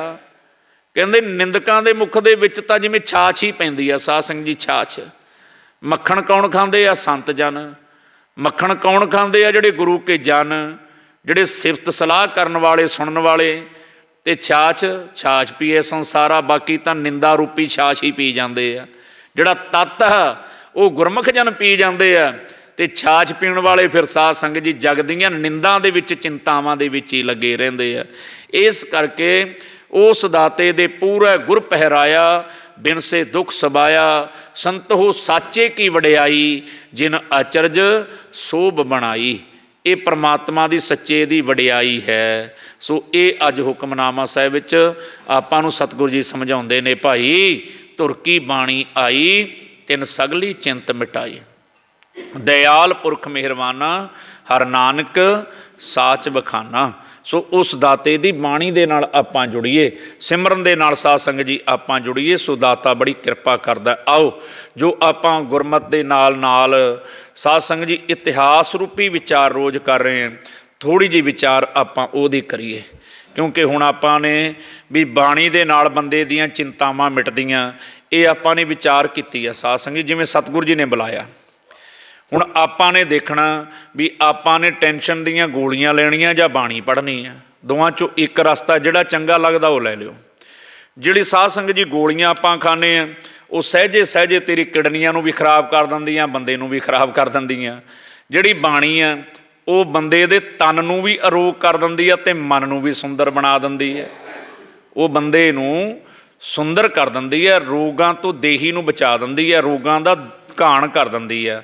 इस करके आपां उस दाते की सिफत सलाह वाले पासे नूं जुड़ीए। कल आपां विचार कीती सी कि सतगुरु गुरु गोबिंद सिंह जी महाराज जी पटना साहिब की पावन पवित्र धरती ते माता गुजरी जी की पावन पवित्र कुख तो धन गुरु तेग बहादुर साहिब जी महाराज जी के घर प्रकाश अवतार धार के आए। आखो सतनाम। सतगुरु गुरु गोबिंद राय महाराज जी पटना साहिब की धरती ते आए आ। साध संगत जी खुशियां दे वाजे वज गए, चारे पासे खेड़ा ही खेड़ा है। पटना साहिब के महलों दे विच कूचा फारूक खान की हवेली दे विच बड़ियां रुशनाइयां ही रुशनाइयां, मंगतियां दीयां भीड़ां लगियां होईयां। गुरमुख जन वधाइयां देण आ रहे आ। 46 साल बाद माता गुजरी जी के घर धन गुरु तेग बहादुर साहिब जी की उम्र 46 साल सी उस वेले जदों घर पुत्र का आउणा होया। 10-11 साल की उम्र सी जदों विआह हो गया सी ते खुशियां दे विच वाधा। ते साध संगत जी माता नानकी जी तां जिवें ये कह लो भी खुशी दे विच पब धरती ते ना लगदे, क्योंकि दादी माँ बने सी, बहुत ही खुश नज़र आ रहे सी। मामा किरपाल चंद जी उन्हां दे भैण दे घर पुत्र का आउणा होया, वो भी खुशियां विच सी। सतगुरु गुरु तेग बहादुर साहिब उस वेले आसाम की धरती ते सी। सतगुरु तेग बहादुर साहिब जी दे कोल साध संगत जी माता नानकी ने एक पत्रिका लिख के भिजवाई भी जाके वधाई दो आसाम की धरती ते। आसाम की धरती ते जिथे गुरुद्वारा धोबड़ी साहब है उत्थे महाराज गए हुए सी साध संगत जी, उत्थे राजियां की सुलह कराउण वास्ते गए सी। ਰਾਜਿਆਂ ਦਾ ਝਗੜਾ ਸੀ ਕੋਈ ਆਪਣੇ ਰਿਆਸਤਾਂ ਨੂੰ ਲੈ ਕੇ। ਰਾਜਾ ਰਾਮ ਰਾਏ ਉਹਨਾਂ ਦੇ ਨਾਲ ਸੁਲ੍ਹਾ ਕਰਾ ਦਿੱਤੀ ਸੀ ਮਹਾਰਾਜ ਨੇ। ਸੁਲ੍ਹਾ ਕਰਾਉਣ ਤੋਂ ਬਾਅਦ ਸੰਗਤਾਂ ਨੇ ਬੇਨਤੀ ਕੀਤੀ, ਮਹਾਰਾਜ ਕੁਝ ਸਮਾਂ ਹੋਰ ਠਹਿਰ ਜਾਓ ਅਸਾਮ ਦੀ ਧਰਤੀ ਤੇ ਮਹਾਰਾਜ ਅਸਾਮ ਦੀ ਧਰਤੀ 'ਤੇ ਰੁਕੇ ਹੋਏ ਨੇ। ਮਾਤਾ ਨਾਨਕੀ ਜੀ ਨੂੰ ਜਾਣ ਤੋਂ ਪਹਿਲਾਂ ਬੇਨਤੀ ਕਰਕੇ ਗਏ ਸੀ ਮਾਮਾ ਕਿਰਪਾਲ ਚੰਦ ਹੋਣਾ ਨੂੰ, ਦੀਵਾਨ ਜੀ ਹੋਣਾ ਨੂੰ, ਵੀ ਜੋ ਬਾਲ ਆਏਗਾ ਉਹਦਾ ਨਾਮ ਗੋਬਿੰਦ ਰੱਖਣਾ, ਕਿਉਂਕਿ ਸਤਿਗੁਰੂ ਜੀ ਕੜ ਕੜ ਕੇ ਅੰਤਰ ਕੀ ਜਾਣਨ ਵਾਲੇ ਸਨ, ਕੜ ਕੜ ਕੇ ਅੰਤਰ ਕੀ ਜਾਣਤ, ਤੇ ਨਾਮ ਗੋਬਿੰਦ ਰੱਖਿਆ ਗਿਆ। ਮਾਤਾ ਨਾਨਕੀ ਜੀ ਨੇ ਇੱਕ ਪੱਤਰਕਾ ਲਿਖਾਈ, ਭਾਈ ਕਲਿਆਣ ਚੰਦ ਤੇ ਭਾਈ ਮੇਹਰ ਚੰਦ ਨਾਮ ਦੇ 2 ਸਿੱਖ ਸੀ ਪਿਆਰ ਵਾਲੇ, ਉਹਨਾਂ ਨੂੰ ਭੇਜਿਆ ਵੀ ਜਾਓ ਗੁਰਮਖੋ ਧੰਨ ਗੁਰੂ ਤੇਗ ਬਹਾਦਰ ਸਾਹਿਬ ਜੀ ਮਹਾਰਾਜ ਨੂੰ ਉੱਥੇ ਜਾ ਕੇ ਵਧਾਈਆਂ ਦਿਓ ਬਾਲ ਦੀਆਂ। ਉਹ ਦੋਵੇਂ ਗੁਰਮੁਖ ਪਿਆਰੇ ਅਸਾਮ ਦੀ ਧਰਤੀ ਵੱਲ ਚੱਲ ਪੈਂਦੇ ਆ। ਅਸਾਮ ਦੀ ਧਰਤੀ 'ਤੇ ਆ ਗਏ, ਮਹਾਰਾਜ ਦੀਵਾਨ ਸਜਾ ਕੇ ਬੈਠੇ ਸੀ, ਸੰਗਤਾਂ ਬੈਠੀਆਂ ਸੀ। ਉਹਨਾਂ ਵਿੱਚ ਰਾਜਾ ਰਾਮ ਰਾਏ ਵੀ ਬੈਠਾ ਸੀ, ਉਹਦੀ ਰਾਣੀ ਵੀ ਬੈਠੀ ਸੀ, ਤੇ ਸਤਿਗੁਰੂ ਜੀ ਦੇ ਕੋਲ ਆ ਕੇ ਸਿੱਖਾਂ ਨੇ ਮੱਥਾ ਟੇਕਿਆ। ਮੱਥਾ ਟੇਕ ਕੇ ਸਾਧ ਸੰਗਤ ਜੀ ਬੈਠ ਜਾਂਦੇ ਆ। ਮਹਾਰਾਜ ਨੇ ਪ੍ਰਵਚਨਾਂ ਦੀ ਸਮਾਪਤੀ ਕੀਤੀ, ਦੋਹਾਂ ਸਿੱਖਾਂ ਨੂੰ ਜੀ ਆਇਆਂ ਕਿਹਾ, ਆਉਣ ਦਾ ਕਾਰਨ ਪੁੱਛਿਆ। ਭਾਈ ਕਲਿਆਣ ਚੰਦ, ਭਾਈ ਮੇਹਰ ਚੰਦ, ਉਹਨਾਂ ਨੇ ਜਿਹੜੀ ਪੱਤਰਕਾ ਮਾਤਾ ਨਾਨਕੀ ਜੀ ਨੇ ਦਿੱਤੀ ਸੀ, ਉਹ ਪੱਤਰਕਾ ਸਤਿਗੁਰੂ ਤੇਗ ਬਹਾਦਰ ਸਾਹਿਬ ਜੀ ਮਹਾਰਾਜ ਨੂੰ ਭਰੀ ਸੰਗਤ ਵਿੱਚ ਫੜਾਈ। ਭਰੀ ਸੰਗਤ ਵਿੱਚ ਪੱਤਰਕਾ ਦੇ ਕੇ ਮਹਾਰਾਜ ਨੂੰ ਨਾਲ ਵਧਾਈਆਂ ਦਿੱਤੀਆਂ। ਸਤਿਗੁਰੂ ਜੀ ਆਪ ਜੀ ਨੂੰ ਵਧਾਈਆਂ ਹੋਵਣ, ਆਪ ਜੀ ਦੇ ਘਰ ਗੋਬਿੰਦ ਰਾਏ ਦਾ ਆਉਣਾ ਹੋਇਆ, ਆਖੋ ਸਤਨਾਮ। ਮਹਾਰਾਜ ਵਧਾਈਆਂ ਹੋਵਣ। ਸਤਿਗੁਰੂ ਗੁਰੂ ਤੇਗ ਬਹਾਦਰ ਸਾਹਿਬ ਮਹਾਰਾਜ ਨੂੰ ਵਧਾਈਆਂ ਦੇ ਰਹੇ ਆ। ਜਿਵੇਂ ਆਪਾਂ ਮਹਾਰਾਜ ਦੇ ਪਾਵਨ ਪਵਿੱਤਰ ਸਥਾਨ 'ਤੇ ਬੈਠੇ ਆ ਨਾ ਸਾਧ ਸੰਗਤ ਜੀ, ਆਪਾਂ ਜਦੋਂ ਗੁਰਪੁਰਬ ਮਨਾਉਂਦੇ ਆ, ਜਿਵੇਂ ਹੁਣ ਬਾਲ ਗੁਰੂ ਗੁਰੂ ਗੋਬਿੰਦ ਸਿੰਘ ਮਹਾਰਾਜ ਦਾ ਆਪਾਂ ਨੇ ਗੁਰਪੁਰਬ ਮਨਾਉਣਾ, ਤੇ ਆਪਾਂ ਪਿਤਾ ਨੂੰ ਤੇ ਮਾਤਾ ਨੂੰ ਵੀ ਤਾਂ ਧੰਨ ਕਹਿੰਦੇ ਆ ਨਾ, ਵੀ ਪਿਤਾ ਜੀ ਤੁਹਾਨੂੰ ਵਧਾਈਆਂ ਹੋਣ, ਤੁਹਾਡੇ ਘਰ ਪੁੱਤਰ ਆਇਆ। ਹੁਣ ਆਪਾਂ ਚਲੋ ਦੁਨਿਆਵੀ ਤੌਰ 'ਤੇ ਦੇਖੀਏ, ਤੁਸੀਂ ਬੱਚੇ ਦਾ ਜਨਮ ਦਿਨ ਮਨਾਉਂਦੇ ਹੋ, ਜਿਹੜੇ ਤੁਹਾਡੇ ਕੋਲ ਸਕੇ ਸੰਬੰਧੀ ਆਉਂਦੇ ਆ, ਨਗਰ ਵਾਲੇ ਆਉਂਦੇ ਆ ਜਾਂ ਰਿਸ਼ਤੇਦਾਰ ਆਉਂਦੇ ਆ, ਉਹ ਬੱਚੇ ਨੂੰ ਵਧਾਈਆਂ ਦਿੰਦੇ ਆ ਜਾਂ ਮਾਂ ਪਿਓ ਨੂੰ ਵਧਾਈਆਂ ਦਿੰਦੇ ਆ? ਖਿਆਲ ਕਰੋ ਜਰਾ, ਕਿਉਂਕਿ ਮਾਂ ਪਿਓ ਨੂੰ ਵਧਾਈਆਂ ਦਿੰਦੇ ਆ ਨਾ, ਕਾਰਜ ਸਾਰਾ ਮਾਂ ਪਿਓ ਕਰ ਰਿਹਾ ਹੁੰਦਾ ਵੀ ਤੁਹਾਨੂੰ ਤੁਹਾਡੇ ਪੁੱਤਰ ਦੀਆਂ ਵਧਾਈਆਂ ਹੋਵਣ। ਤੇ ਸਾਧ ਸੰਗਤ ਜੀ ਇਸੇ ਤਰ੍ਹਾਂ ਸਤਿਗੁਰੂ ਗੁਰੂ ਤੇਗ ਬਹਾਦਰ ਸਾਹਿਬ ਨੂੰ ਵਧਾਈਆਂ ਮਿਲਦੀਆਂ। ਮਹਾਰਾਜ ਨੂੰ ਜਦੋਂ ਵਧਾਈਆਂ ਦਿੱਤੀਆਂ ਤੇ ਸਤਿਗੁਰੂ ਜੀ ਫੁੱਲੇ ਨਹੀਂ ਸੀ ਸਮਾਰੇ, ਕਿਉਂਕਿ ਗੁਰੂ ਦੀ ਦਾਤ ਹੋਈ ਹੈ, ਗ੍ਰਹਿਸਥੀ ਜੀਵਨ ਹੈ, ਅਕਾਲ ਪੁਰਖ ਨੇ ਕਿਰਪਾ ਕੀਤੀ ਹੈ। ਤੇ ਮਹਾਰਾਜ ਕਹਿਣ ਲੱਗੇ, ਭਾਈ ਤੁਸੀਂ ਵੀ ਵਧੋ, ਤੇ ਤੁਹਾਨੂੰ ਵੀ ਬਹੁਤ ਬਹੁਤ ਵਧਾਈਆਂ ਕਿ ਪਰਮੇਸ਼ਰ ਨੇ ਕਿਰਪਾ ਕੀਤੀ ਹੈ। ਸਾਰੀ ਸੰਗਤਾਂ ਨੇ ਵਧਾਈਆਂ ਦਿੱਤੀਆਂ। ਵਿੱਚ ਬੈਠਾ ਸੀ ਰਾਜਾ ਰਾਮ ਰਾਏ ਤੇ ਰਾਣੀ। ਸਾਧ ਸੰਗਤ ਜੀ ਜਦੋਂ ਸਤਿਗੁਰੂ ਜੀ ਨੂੰ ਵਧਾਈਆਂ ਮਿਲ ਰਹੀਆਂ ਤੇ ਅੱਖਾਂ ਦੇ ਵਿੱਚੋਂ ਪਾਣੀ ਵਹਿ ਤੁਰਿਆ, ਬੈਰਾਗ ਦੇ ਹੰਝੂ ਵਹਿ ਤੁਰੇ। ਤੇ ਸਤਿਗੁਰੂ ਗੁਰੂ ਤੇ ਜਾਣੀ ਜਾਣ। ਆਪਾਂ ਸਾਧ ਸੰਗਤ ਜੀ ਗੁਰੂ ਘਰ ਆਉਂਦੇ ਆ, ਕੰਡੀਸ਼ਨ ਲਾ ਕੇ ਨਾ ਆਈਏ ਵੀ ਅੱਜ ਮੈਂ ਜਾਊਂਗਾ ਮੈਨੂੰ ਇਹ ਮਿਲੂਗਾ ਨਾ। ਆਪਾਂ ਕਈ ਵਾਰੀ ਕਹਿੰਦੇ ਆ ਵੀ ਮਹਾਰਾਜ ਜੀ ਮੈਨੂੰ ਇਹ ਦਿੱਤਾ ਤੇ ਮੈਂ ਪਾਠ ਕਰਾਊਂਗਾ, ਇਹ ਵੀ ਗਲਤ ਆ। ਵੀ ਮਹਾਰਾਜ ਜੇ ਦੇਗਾ ਤੇ ਫਿਰ ਮੈਂ ਕਰਾਊਂਗਾ, ਜੇ ਨਹੀਂ ਦਊਗਾ ਤੇ ਮੈਂ ਕਰਾਉਂਦਾ ਨਹੀਂ। ਫਿਰ ਤਾਂ ਇਹੀ ਹੋਇਆ, ਸੌਦਾ ਕਰਦੇ ਆ ਆਪਾਂ। ਸੌਦਾ ਨਹੀਂ ਗੁਰੂ ਨਾਲ ਕਦੇ ਵੀ ਕਰਨਾ। ਸਾਧ ਸੰਗਤ ਜੀ ਨਿਰਛਲ ਬੁੱਧੀ ਦੇ ਨਾਲ ਆਪਾਂ ਨੇ ਗੁਰੂ ਦੇ ਚਰਨ ਪਰਸਣੇ ਆ, ਤੇ ਗੁਰੂ ਦਾ ਤੇ ਪਤਾ ਹੀ ਨਹੀਂ ਲੱਗਦਾ ਕਿਹੜੇ ਵੇਲੇ ਦਾਤਾਂ ਦਿੰਦਾ ਤੇ ਸਾਧ ਸੰਗਤ ਜੀ ਕਦੋਂ ਝੋਲੀਆਂ ਭਰਦਾ। ਪਤਾ ਨਹੀਂ ਕਦੋਂ ਬੈਰਾਗ ਦੇ ਵਿੱਚ ਆ ਕੇ ਅਰਦਾਸ ਹੋ ਜੇ, ਕਦੋਂ ਦਾਤੇ ਦੇ ਦਰ ਤੇ ਸਾਡੀ ਭਾਵਨਾ ਬਣ ਜਾਏ ਤੇ ਮਹਾਰਾਜ ਨਦਰੋ ਨਦਰ ਨਿਹਾਲ ਕਰ ਦਿੰਦੇ ਆ। ਸਤਿਗੁਰ ਹੋਏ ਦਿਆਲ ਤਾਂ ਸ਼ਰਧਾ ਪੂਰੀ ਹੈ, ਸਤਿਗੁਰ ਹੋਏ ਦਿਆਲ ਨਾ ਕਬਹੂ ਝੂਰੀ ਹੈ। ਇੱਦਾਂ ਉਹ ਰਾਜਾ ਬੈਠਾ ਸੀ, ਰਾਣੀ ਬੈਠੀ ਸੀ, ਸਾਧ ਸੰਗਤ ਜੀ ਰੋ ਰਹੇ ਆ ਬੈਠੇ, ਵਧਾਈਆਂ ਨਹੀਂ ਦਿੱਤੀਆਂ ਕਿਉਂਕਿ ਕਰ ਸੰਤਾਨ ਨਹੀਂ ਸੀ, 50 ਸਾਲ ਤੋਂ ਵੱਧ ਦੀ ਉਮਰ ਹੋ ਗਈ ਆ। ਸਤਿਗੁਰੂ ਜੀ ਜਾਣੀ ਜਾਣ ਨੇ ਮਹਾਰਾਜ ਨੇ ਰਾਜੇ ਨੂੰ ਆਵਾਜ਼ ਦੇ ਕੇ ਆਖਿਆ, ਰਾਜਨ ਸਾਡੇ ਪਾਸ ਆ। ਰਾਜਾ ਰਾਮ ਰਾਏ ਕੋਲ ਚਲਾ ਗਿਆ। ਮਹਾਰਾਜ ਗੁਰੂ ਤੇਗ ਬਹਾਦਰ ਸਾਹਿਬ ਕਹਿੰਦੇ, ਸਾਡੇ ਘਰ ਪੁੱਤਰ ਆਇਆ ਤੇ ਤੁਹਾਨੂੰ ਵਧਾਈਆਂ, ਤੁਹਾਨੂੰ ਖੁਸ਼ੀਆਂ ਨਹੀਂ? ਮਹਾਰਾਜ ਖੁਸ਼ੀਆਂ ਬੜੀਆਂ, ਹੱਥ ਜੋੜ ਲਏ। ਸਤਿਗੁਰ ਕਹਿੰਦੇ ਫਿਰ ਰੋਈ ਕਿਉਂ ਜਾਂਦੇ ਆ, ਜੇ ਖੁਸ਼ੀਆਂ ਬੜੀਆਂ ਤੇ ਰੋ ਕਿਉਂ ਰਹੇ ਆ? ਮਹਾਰਾਜ ਇਹ ਵੈਰਾਗ ਦੇ ਅਥਰੂ ਆ ਗਏ, ਕਿਉਂਕਿ ਅਸਲ ਵਿੱਚ ਇਹ ਖੁਸ਼ੀ ਦੇ ਅਥਰੂ ਆ। ਰਾਜਾ ਗੱਲ ਨੂੰ ਲੁਕਾ ਗਿਆ ਰਾਮ ਰਾਏ। ਮਹਾਰਾਜ ਇਹ ਖੁਸ਼ੀ ਦੇ ਹੀ ਹੰਝੂ ਆ, ਹਾਲਾਂਕਿ ਸਤਿਗੁਰ ਜੀ ਜਾਣਦੇ ਆ। ਤੇ ਸਤਿਗੁਰ ਕਹਿੰਦੇ, ਰਾਜਿਆ ਕੋਈ ਮੰਗ ਆ ਦਿਲ ਵਿੱਚ? ਹੱਥ ਜੋੜ ਲੈ। ਨਹੀਂ ਮਹਾਰਾਜ ਆਪ ਜੀ ਨੂੰ ਵਧਾਈਆਂ ਹੋਵਣ। ਗੱਲ ਨੂੰ ਲੁਕਾ ਗਿਆ। ਜਾਣਦੇ ਆ ਸਤਿਗੁਰ। ਤੇ ਰਾਣੀ ਬੈਠੀ ਸੀ, ਰਾਣੀ ਵੀ ਰੋ ਰਹੀ ਸੀ। ਰਾਣੀ ਨੂੰ ਬੁਲਾ ਲਿਆ, ਰਾਣੀ ਸਾਹਿਬਾਂ ਕੀ ਗੱਲ, ਕਿਉਂ ਰੋਈ ਜਾਂਦੇ ਆ? ਤੁਹਾਨੂੰ ਖੁਸ਼ੀ ਨਹੀਂ ਸਾਡੇ ਘਰ ਪੁੱਤਰ ਆਇਆ? ਪਾਤਸ਼ਾਹ ਖੁਸ਼ੀਆਂ ਤੇ ਬੜੀਆਂ। ਮਹਾਰਾਜ ਕਹਿੰਦੇ ਫਿਰ ਰੋਈ ਕਿਉਂ ਜਾਂਦੇ ਆ? ਕਿਉਂਕਿ ਔਰਤ ਦਾ ਹਿਰਦਾ ਸੀ। ਕਹਿੰਦੇ ਪਾਤਸ਼ਾਹ ਰੋਣੀ ਤਾਂ ਇਸ ਕਰਕੇ ਆ ਗਈ ਵੀ ਜਿੱਦਾਂ ਆਪ ਜੀ ਨੂੰ ਵਧਾਈਆਂ ਮਿਲ ਰਹੀਆਂ, ਸਾਨੂੰ ਕਦੇ ਇੱਦਾਂ ਵਧਾਈਆਂ ਨਹੀਂ ਮਿਲੀਆਂ। ਆਖੋ ਸਤਨਾਮ। ਵੀ ਘਰ ਸੰਤਾਨ ਨਹੀਂ। ਮਹਾਰਾਜ ਕੋਈ ਦੇਵੀ ਦੇਵਤਾ ਨਹੀਂ ਛੱਡਿਆ। ਮਹਾਰਾਜ ਕੋਈ ਕਿਸੇ ਥਾਂ ਤੇ ਦੀਵਾ ਬਾਲਣਾ ਨਹੀਂ ਛੱਡਿਆ। ਮਹਾਰਾਜ ਜਿੱਦਾਂ ਜਿੱਦਾਂ ਕਿਸੇ ਨੇ ਕਿਹਾ, ਪੰਡਤ ਨੇ ਕਿਹਾ, ਭਗਤ ਨੇ ਕਿਹਾ, ਜਿਹਨੇ ਕਿਹਾ ਉੱਦਾਂ ਹੀ ਕਰਦੇ ਰਹੇ। ਪਰ ਮਹਾਰਾਜ ਕਿਤੋਂ ਵੀ ਬੌੜੀ ਨਹੀਂ ਹੋਈ, ਕਿਤੋਂ ਵੀ ਬੌੜੀ ਨਹੀਂ ਹੋਈ। ਜਦੋਂ ਮਨੁੱਖ ਦੀ ਸਾਧ ਸੰਗਤ ਜੀ ਲੋੜ ਹੁੰਦੀ ਆ, ਉਹਨੂੰ ਚਲਾਕ ਲੋਕ ਲੁੱਟਦੇ ਵੀ ਬੜਾ ਆ। ਭਾਵੇਂ ਉਹ ਧਰਮ ਦੇ ਨਾਂ ਦੇ ਉੱਤੇ ਠੇਕੇਦਾਰ ਹੁੰਦੇ ਆ, ਉਸ ਨੂੰ ਫਿਰ ਆਪਣੇ ਜਾਲ ਵਿੱਚ ਫਸਾ ਕੇ ਲੁੱਟਦੇ ਬੜਾ। ਵੀ ਹੁਣ ਇਹ ਲੁੱਟਣ ਵਾਸਤੇ ਠੀਕ ਆ, ਵੀ ਬੰਦੇ ਦੇ ਕੋਲ 4 ਪੈਸੇ ਹੈ, ਇਹਨੂੰ ਲੁੱਟ ਲਓ, ਇਹਦੀ ਲੋੜ ਆ। ਤੇ ਉਹ ਵਿਚਾਰਾ ਆਪਣੀ ਲੋੜ ਕਰਕੇ ਸਾਧ ਸੰਗਤ ਜੀ ਜਗ੍ਹਾ ਜਗ੍ਹਾ ਤੇ ਮੱਥਾ ਵੀ ਟੇਕਦਾ। ਅਦੀਪ ਕਹਿੰਦੇ ਤੀਰਥ ਤੀਰਥ ਖੈਰ ਮੰਗਾਵੈ, ਗੂਗੇ ਤੇ ਮੜੀਆਂ ਪਜਵਾਵੈ, ਅਣਹੋਈਆਂ ਗੱਲਾਂ ਕਰਾਵੈ, ਸਿਵਿਆਂ ਉੱਤੇ ਮਾਸ ਰਝਾਵੈ, ਪੁੱਤਰ ਜਈ ਨਾ ਵਸਤ ਪਿਆਰੀ ਜਿਸ ਦੀ ਭੁੱਖੀ। ਇਹ ਦੁਨੀਆ ਸਾਰੀ ਹਰ ਕੋਈ ਚਾਹੁੰਦਾ ਕਿ ਮੇਰੇ ਘਰ ਸੰਤਾਨ ਹੋਵੇ, ਗ੍ਰਹਿਸਥੀ ਜੀਵਨ ਦੇ ਵਿੱਚ ਧੀ ਪੁੱਤਰ ਹੋਵੇ, ਹਰ ਕੋਈ ਚਾਹੁੰਦਾ ਸਾਧ ਸੰਗਤ ਜੀ। ਤੇ ਆਪਾਂ ਤੇ ਅਰਦਾਸ ਕਰਦੇ ਹਾਂ ਮਹਾਰਾਜ ਜੇ ਗ੍ਰਹਿਸਥ ਜੀਵਨ ਦੇ ਤੇ ਸਭਨਾਂ ਨੂੰ ਇਹ ਦਾਤਾਂ ਦੇਵੇ, ਸਾਰਿਆਂ ਨੂੰ ਇਹ ਦਾਤਾਂ ਨਾਲ ਨਿਵਾਜੇ, ਕਿਉਂਕਿ ਦਾਤੇ ਦੇ ਦਰ ਤੇ ਕੋਈ ਘਾਟਾ ਥੋੜਾ। ਹੁਣ ਉਹ ਰਾਜਾ ਤੇ ਰਾਣੀ ਕਹਿਣ ਲੱਗੀ ਰਾਮ ਰਾਏ ਦੀ, ਮਹਾਰਾਜ ਅਸੀਂ ਕੋਈ ਦਰਵਾਜ਼ਾ ਛੱਡਿਆ ਹੀ ਨਹੀਂ ਜਿੱਥੇ ਗਏ ਨਹੀਂ। ਤੇ ਸਤਿਗੁਰੂ ਜੀ ਮੁਸਕਰਾ ਕੇ ਕਹਿੰਦੇ ਅੱਜ ਮਹਾਰਾਜ ਦਿਆਲ ਹੋ ਗਏ ਸਾਧ ਸੰਗਤ ਜੀ। ਮਹਾਰਾਜ ਕਹਿੰਦੇ ਰਾਣੀ ਸਾਹਿਬਾਂ ਅੱਛਾ ਪੁੱਤਰ ਚਾਹੀਦਾ। ਤੇ ਹੁਣ ਮਾਂ ਸੀ, ਉਹਨੇ ਮਹਾਰਾਜ ਉਸੇ ਵੇਲੇ ਝੋਲੀ ਅੱਡ ਲਈ। ਸਤਿਗੁਰੂ ਜੀ ਜੇ ਤੂੰ ਬਖਸ਼ਿਸ਼ ਕਰੇ ਤੇ ਫਿਰ ਕੌਣ ਨਹੀਂ ਚਾਹੁੰਦਾ ਕਿ ਪੁੱਤਰ ਮਿਲ ਜਾਏ। ਤੇਰੇ ਦਰ ਤੇ ਮਹਾਰਾਜ ਘਾਟਾ ਕਾਹਦਾ? ਇੱਥੇ ਅਦੀਬਾਂ ਨੇ ਇੱਕ ਬਚਨ ਕਿਹਾ, ਔਰਤ ਕੋਲ ਭਾਵੇਂ ਜਿੰਨੇ ਮਰਜ਼ੀ ਸੁੱਖ ਹੋਣ, ਮਾਵਾਂ ਹੋਵਣ ਭਾਵੇਂ ਪਰੀਆਂ, ਨਾਲ ਹੁਸਨ ਦੇ ਡੱਕ ਡੱਕ ਭਰੀਆਂ, ਪਹਿਨਣ ਪੱਟ ਹੰਢਾਵਣ ਜਰੀਆਂ, ਸ਼ਾਹੀ ਘਰੀ ਵਿਆਹੀਆਂ ਵਰੀਆਂ, ਪਰ ਪੂਰਾ ਕਦੇ ਸ਼ਿੰਗਾਰ ਨਾ ਹੋਵੇ ਜੇਕਰ ਗੋਦੀ ਦੇ ਵਿੱਚ ਲਾਲਾਂ ਦਾ ਹਾਰ ਨਾ ਹੋਵੇ। ਹਰ ਕਿਸੇ ਦੀ ਲੋੜ ਹੈ। ਸਤਿਗੁਰ ਤੇਗ ਬਹਾਦਰ ਸਾਹਿਬ ਦੇ ਦਰ ਤੇ ਝੋਲੀ ਅੱਡ ਲਈ, ਮਹਾਰਾਜ ਤੂੰ ਦਾਤਾਂ ਦੇਣ ਵਾਲਾ, ਦੇ ਸਕਦਾ, ਕਰ ਦੋ ਕਿਰਪਾ। ਮਹਾਰਾਜ ਕਹਿੰਦੇ ਅੱਛਾ। ਰਾਜੇ ਨੂੰ ਪੁੱਛਿਆ ਰਾਜਾ ਚਾਹੀਦਾ? ਰਾਮ ਰਾਏ ਵੀ ਕਹਿੰਦਾ ਮਹਾਰਾਜ ਹੁਣ ਬੋਲਦਾ ਨਹੀਂ। ਤੇ ਸਤਿਗੁਰ ਇੱਕ ਬਚਨ ਕਹਿੰਦੇ ਮੰਗਦਾ ਵੀ ਹੈ ਤੇ ਸੰਗਦਾ ਵੀ ਸੰਸਾਰ ਕੀ ਕਹੂਗਾ, ਜਮਾਨਾ ਕੀ ਕਹੂਗਾ ਵੀ ਇਸ ਉਮਰ 'ਚ ਪੁੱਤਰ ਮੰਗਦਾ। ਤੇ ਮਹਾਰਾਜ ਨੇ ਇੱਕ ਬਚਨ ਕਿਹਾ, ਕਹਿੰਦੇ ਰਾਜਿਆ ਜੇ ਲੋੜ ਹੋਵੇ ਤੇ ਮੰਗਣਾ ਪੈਂਦਾ ਹੀ ਆ ਦਾਤੇ ਤੋਂ, ਲੋੜ ਹੋਵੇ ਤੇ ਮੰਗਣਾ ਪੈਂਦਾ। ਤੇ ਮਹਾਰਾਜ ਕਿਰਪਾ ਕਰ ਦਿਓ।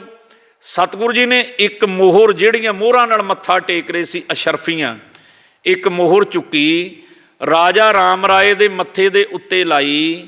ਤੇ ਮੱਥੇ ਦੇ ਉੱਤੇ ਲਾ ਕੇ ਮਹਾਰਾਜ ਕਹਿੰਦੇ ਲੈ ਰਾਜਿਆ, ਜਿਵੇਂ ਸਾਡੇ ਤੇ ਗੁਰੂ ਨਾਨਕ ਦੀ ਕਿਰਪਾ ਹੋਈ, ਤੇਰੇ ਤੇ ਘਰ ਵੀ ਪੁੱਤਰ ਹੋਸੀ। ਆਖੋ ਸਤਨਾਮ। ਇਹ ਗੁਰੂ ਤੇਗ ਬਹਾਦਰ ਸਾਹਿਬ ਮਹਾਰਾਜ ਦੇ ਬਚਨ ਸੀ। ਸਤਿਗੁਰ ਹੋਏ ਦਿਆਲ ਤੋਂ ਸ਼ਰਧਾ ਪੂਰੀ ਹੈ। ਦਿਆਲ ਹੋ ਗਿਆ ਸਤਿਗੁਰ, ਦਿਆਲੂ। ਇਹ ਦਾਤਾ ਬੜਾ ਦਿਆਲੂ ਹੈ ਸਾਧ ਸੰਗਤ ਜੀ। ਇੱਥੇ ਕੋਈ ਵੀ ਘਾਟਾ ਨਹੀਂ। ਇੱਕ ਗੱਲ ਦਾ ਆਪ ਜੀ ਹਿਸਾਬ ਲਾ ਲਿਓ, ਕੋਈ ਘਾਟਾ ਨਹੀਂ ਇੱਥੇ। ਪਰ ਮੰਗਣ ਵਾਲੇ ਦੀ ਭਾਵਨਾ ਉਦਾਂ ਦੀ ਬਣ ਜਾਏ ਤੇ ਮਹਾਰਾਜ ਖਜ਼ਾਨੇ ਭਰ ਦਿੰਦਾ। ਨਾ ਧਨ ਦਾ ਘਾਟਾ ਛੱਡਦਾ ਤੇ ਨਾ ਕੋਈ ਹੋਰ ਦੁਨਿਆਵੀ ਘਾਟਾ ਛੱਡਦਾ। ਤੇ ਸਾਧ ਸੰਗਤ ਜੀ ਨਾ ਦਰਗਾਹੀ ਦਾਤਾਂ ਦਾ ਘਾਟਾ ਛੱਡਦਾ। ਇਹ ਮਾਲਕ ਬੜਾ ਬੇਅੰਤ ਹੈ। ਇਹ ਰੱਬ ਨਾਲ ਵੀ ਜੋੜ ਦਿੰਦਾ ਤੇ ਦਾਤਾਂ ਵੀ ਦੇ ਦਿੰਦਾ। ਇਹ ਲੋਕ ਵੀ ਸਵਾਰ ਦਿੰਦਾ ਤੇ ਪਰਲੋਕ ਵੀ ਸਵਾਰ ਦਿੰਦਾ। ਦੁਨੀਆ ਦੀਆਂ ਚੀਜ਼ਾਂ ਨਾਲ ਲੋਕ ਸੰਵਰਦਾ, ਧਨ ਦੌਲਤ ਨਾਲ ਲੋਕ ਸੰਵਰ ਸਕਦਾ, ਪਰ ਪਰਲੋਕ ਧਨ ਦੌਲਤ ਨਾਲ ਨਹੀਂ ਸੰਵਰਦਾ। ਪਰਲੋਕ ਤੇ ਦਾਤੇ ਦੇ ਨਾਮ ਨਾਲ ਸੰਵਰਦਾ ਹੈ। ਉਹ ਧਨ ਵੀ ਦੇ ਦਿੰਦਾ ਤੇ ਦਰਗਾਹੀ ਧਨ ਵੀ ਦੇ ਦਿੰਦਾ। ਇਹ ਦਾਤਾਂ ਧਨ ਸਤਿਗੁਰ ਹੀ ਦੇ ਸਕਦਾ ਹੈ। ਸਤਿਗੁਰ ਤੇਗ ਬਹਾਦਰ ਸਾਹਿਬ ਮਹਾਰਾਜ ਜੀ ਕਹਿਣ ਲੱਗੇ ਲੈ ਰਾਜਿਆ, ਜਿਵੇਂ ਸਾਡੇ ਤੇ ਕਿਰਪਾ ਹੋਈ ਤੇਰੇ ਘਰ ਵੀ ਪੁੱਤਰ ਹੋਸੀ। ਰਾਜਾ ਬੜਾ ਖੁਸ਼, ਰਾਣੀ ਬੜੀ ਖੁਸ਼, ਸਾਰੇ ਵਧਾਈਆਂ ਦਿੰਦੇ। ਭਰੋਸਾ ਸੀ ਵੀ ਹੁਣ ਖਾਲੀ ਨਹੀਂ ਜਾ ਸਕਦਾ ਬਚਨ। ਇਹ ਭਰੋਸਾ ਵੀ ਤਾਂ ਹੋਣਾ ਚਾਹੀਦਾ ਵੀ ਮਹਾਰਾਜ ਜੋ ਕਹਿ ਰਿਹਾ ਪੂਰਾ ਹੋਊਗਾ। ਤੇ ਸਤਿਗੁਰ ਨੇ ਇੱਕ ਬਚਨ ਕਿਹਾ, ਕਹਿੰਦੇ ਰਾਜਿਆ ਫਿਰ ਤੈਨੂੰ ਪਤਾ ਕਿਵੇਂ ਲੱਗੇਗਾ ਵੀ ਦਾਤ ਗੁਰੂ ਨਾਨਕ ਦੀ ਆ। ਕਿਉਂ ਤੂੰ ਤੇ ਦਰ ਕੋਈ ਛੱਡਿਆ ਨਹੀਂ, ਤੂੰ ਆਪ ਕਹਿ ਰਿਹਾ ਵੀ ਕੋਈ ਦਰ ਨਹੀਂ ਛੱਡਿਆ। ਜਦੋਂ ਦਾਤ ਮਿਲ ਗਈ ਤੇ ਫਿਰ ਪਤਾ ਕਿਵੇਂ ਲੱਗੂਗਾ? ਸਾਨੂੰ ਵੀ ਦਾਤਾਂ ਮਿਲ ਜਾਂਦੀਆਂ, ਸਾਧ ਸੰਗਤ ਜੀ ਸਾਨੂੰ ਇਹੀ ਨਹੀਂ ਪਤਾ ਲੱਗਦਾ ਵੀ ਦਾਤ ਕਿਹਨੇ ਦਿੱਤੀ ਆ, ਕਿਉਂਕਿ 70 ਥਾਂ ਤੋਂ ਤਾਂ ਮੰਗੀ ਹੋਈ ਹੁੰਦੀ ਆ। ਫਿਰ ਕਿਹਦਾ ਪਤਾ ਲੱਗਦਾ ਵੀ ਕਿਹਨੇ ਦਾਤ ਦਿੱਤੀ ਆ? ਮਹਾਰਾਜ ਕਹਿੰਦੇ ਦਾਤ ਪਿਆਰੀ ਵਿਸਰਿਆ ਦਾਤਾਰਾ। ਕਈ ਵਾਰੀ ਜਿਸ ਨੇ ਦਿੱਤੀ ਹੁੰਦੀ ਆ ਉਹਦਾ ਸ਼ੁਕਰ ਕਰਨਾ ਭੁੱਲ ਜਾਂਦੇ, ਜਿਹਨੇ ਦਿੱਤੀ ਨਹੀਂ ਹੁੰਦੀ ਤੇ ਉਹਦੇ ਪੈਰ ਫੜੀ ਜਾਂਦੇ ਆ। ਐਸਾ ਹੀ ਹੁੰਦਾ ਸਾਡੇ ਨਾਲ, ਕਿਉਂਕਿ ਸਾਨੂੰ ਪਤਾ ਹੀ ਨਹੀਂ ਹੁੰਦਾ ਵੀ ਕਿਹਨੇ ਦਿੱਤੀ ਆ। ਧੰਨ ਗੁਰੂ ਤੇਗ ਬਹਾਦਰ ਸਾਹਿਬ ਮਹਾਰਾਜ ਕਹਿੰਦੇ ਰਾਜਿਆ ਤੈਨੂੰ ਪੁੱਤਰ ਤਾਂ ਮਿਲ ਜਾਏਗਾ, ਪਰ ਪਤਾ ਕਿਵੇਂ ਲੱਗੇਗਾ ਵੀ ਦਾਤ ਗੁਰੂ ਨਾਨਕ ਦੀ ਆ? ਮਹਾਰਾਜ ਕਿਰਪਾ ਕਰ ਦਿਓ। ਸਤਿਗੁਰੂ ਜੀ ਕਹਿੰਦੇ ਜਿਹੜੀ ਮੋਹਰ ਤੇਰੇ ਮੱਥੇ ਤੇ ਲਾਈ ਆ ਨਾ, ਇਸ ਮੋਹਰ ਦਾ ਨਿਸ਼ਾਨ ਤੇਰੇ ਨਵ ਜੰਮੇ ਬੱਚੇ ਦੇ ਮੱਥੇ ਦੇ ਉੱਤੇ ਹੋਵੇਗਾ। ਆਖੋ ਸਤਨਾਮ। ਜੇ ਤਾਂ ਹੋਇਆ ਮੋਹਰ ਦਾ ਨਿਸ਼ਾਨ ਫਿਰ ਤਾਂ ਸਮਝ ਲਈ ਦਾਤ ਗੁਰੂ ਨਾਨਕ ਦੀ ਆ, ਜੇ ਨਾ ਹੋਇਆ ਤੇ ਫਿਰ ਜਿਹੜੇ ਮਰਜ਼ੀ ਪੀਰ ਦੀਆਂ ਚੂਰੀਆਂ ਵੰਡਦਾ ਫਿਰੀ, ਕੋਈ ਪਰਵਾਹ ਨਹੀਂ। ਫਿਰ ਪੀਰਾਂ ਦੀਆਂ ਚੂਰੀਆਂ ਵੰਡਦਾ ਨਾ ਬੰਦਾ ਵੀ ਇਹ ਤਾਂ ਲਾਲ ਇਹੀ ਦੇ ਸਕਦਾ, ਮਰ ਕਹਿੰਦੇ ਜਿਹਦੀਆਂ ਮਰਜ਼ੀਆਂ ਵੰਡੀ ਸਾਨੂੰ ਕੋਈ ਪਰਵਾਹ ਨਹੀਂ। ਹੁਣ ਸਮਾਂ ਬੀਤਿਆ, ਸਾਧ ਸੰਗਤ ਜੀ ਘਰ ਸੰਤਾਨ ਪੁੱਤਰ ਦਾ ਆਉਣਾ ਹੋਇਆ, ਉਹਦਾ ਨਾਮ ਰੱਖਿਆ ਯੁਵਰਾਜ ਰਤਨ ਰਾਏ। ਯੁਵਰਾਜ ਰਤਨ ਰਾਏ ਦੇ ਮੱਥੇ ਦੇ ਉੱਤੇ ਉਹ ਮੋਹਰ ਦਾ ਨਿਸ਼ਾਨ ਸੀ ਸਤਿਗੁਰ ਪਾਤਸ਼ਾਹ ਦੀ ਕਿਰਪਾ ਦਾ। ਉਹਦੇ ਪਿਤਾ ਦੀ ਰਾਮ ਰਾਏ ਦੀ ਮੌਤ ਹੋ ਜਾਂਦੀ ਆ। ਯੁਵਰਾਜ ਰਤਨ ਰਾਏ ਨੂੰ ਰਾਣੀ ਪਾਲਦੀ ਆ ਬੜੇ ਸਾਂਵਾਂ ਨਾਲ। ਮਾਲਕ ਰਾਜ ਭਾਗ ਦਾ ਉਹਨੇ ਬਣਨਾ ਸੀ। ਜਿਉਂ-ਜਿਉਂ ਵੱਡਾ ਹੁੰਦਾ ਜਾਂਦਾ ਤੇ ਨਿਸ਼ਾਨ ਵੀ ਵੱਡਾ ਹੁੰਦਾ ਜਾਂਦਾ। ਇੱਕ ਦਿਨ ਸ਼ੀਸ਼ੇ ਮੂਹਰੇ ਖੜਾ ਉਹ ਨਿਸ਼ਾਨ ਵੇਖ ਵੇਖ ਕੇ ਬੜਾ ਹੈਰਾਨ ਹੁੰਦਾ ਵੀ ਇਹ ਨਿਸ਼ਾਨ ਮੇਰੀ ਸੁੰਦਰਤਾ ਨੂੰ ਖਰਾਬ ਕਰ ਰਿਹਾ, ਚੰਗਾ ਨਹੀਂ ਸੀ ਲੱਗਦਾ ਨਿਸ਼ਾਨ। ਆਪਣੀ ਮਾਂ ਨੂੰ ਕਹਿੰਦਾ ਮਾਂ ਇਹ ਮੈਂ ਬਚਪਨ ਵਿੱਚ ਡਿੱਗਿਆ ਸੀ, ਕਿਤੇ ਸੱਟ ਲੱਗੀ ਸੀ? ਮਾਂ ਕਹਿੰਦੀ ਨਹੀਂ, ਤੈਨੂੰ ਤਾਂ ਸਾਹਾਂ ਨਾਲੋਂ ਵੀ ਵੱਧ ਕੇ ਪਿਆਰ ਨਾਲ ਪਾਲਿਆ। ਤੇ ਮਾਂ ਜੀ ਇਹ ਨਿਸ਼ਾਨ ਜਿਹੜਾ ਮੱਥੇ ਤੇ ਕਾਹਦਾ ਲੱਗਾ, ਮੈਨੂੰ ਚੰਗਾ ਨਹੀਂ ਲੱਗਦਾ, ਮੈਨੂੰ ਸੋਹਣਾ ਨਹੀਂ ਲੱਗਦਾ, ਇਹ ਮੇਰੀ ਸੁੰਦਰਤਾ ਨੂੰ ਖਰਾਬ ਕਰਦਾ। ਸਾਧ ਸੰਗਤ ਜੀ ਰਾਣੀ ਮਾਂ ਦੀਆਂ ਭੁੱਬਾਂ ਨਿਕਲ ਆਈਆਂ।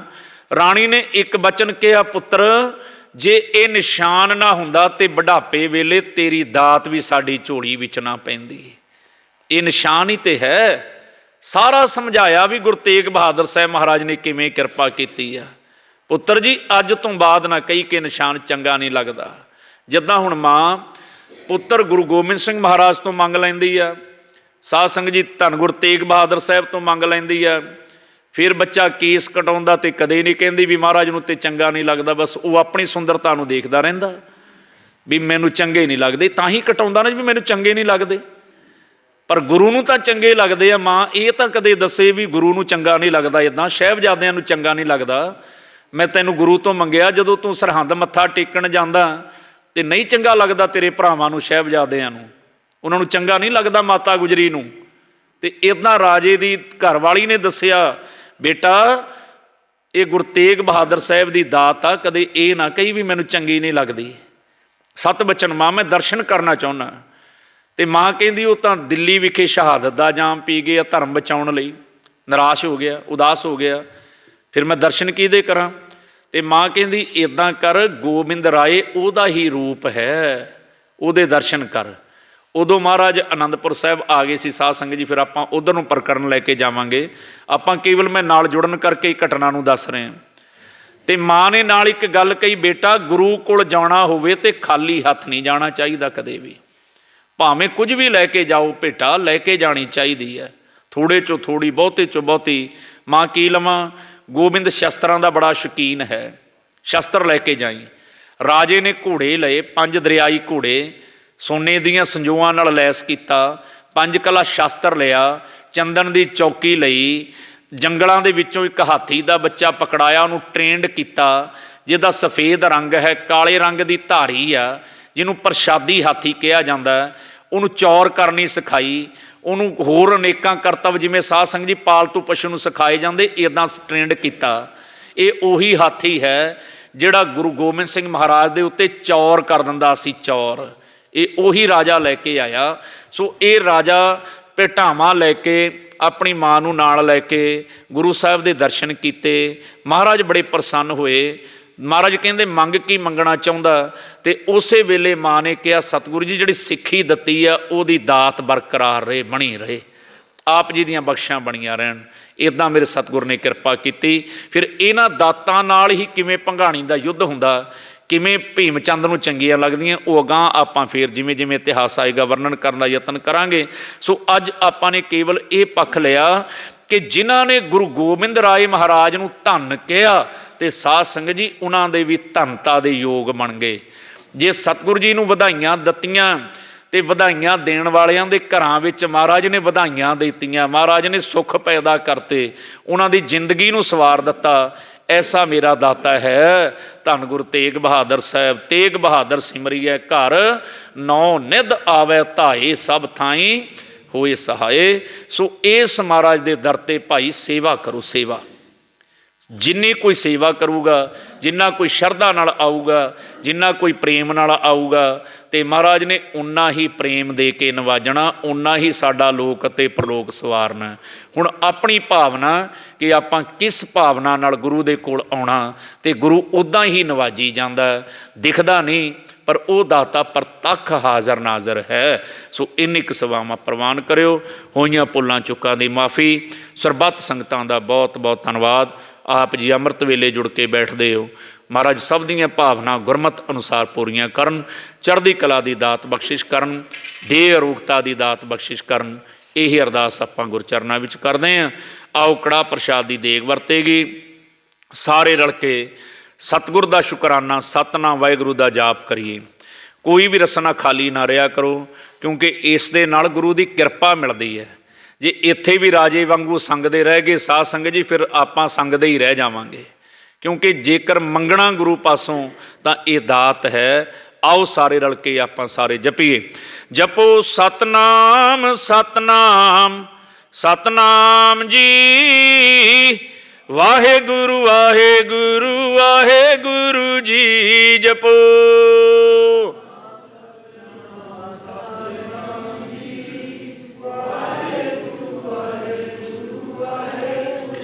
सतनाम सतनाम सतनाम जी, वाहेगुरु वाहेगुरु वाहेगुरु जी। जपो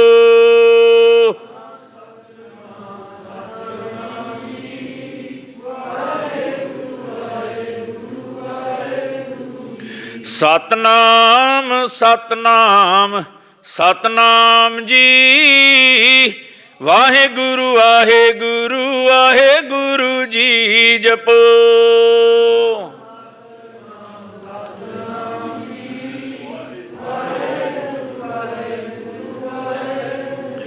सतनाम सतनाम सतनाम जी, वाहेगुरु वाहेगुरु वाहेगुरु जी। जपो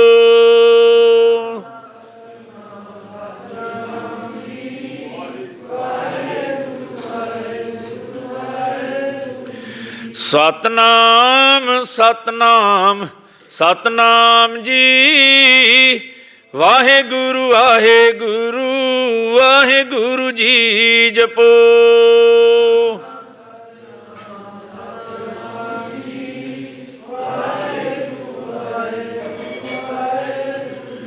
सतनाम सतनाम सतनाम जी, वाहेगुरु वाहेगुरु वाहेगुरु जी। जपो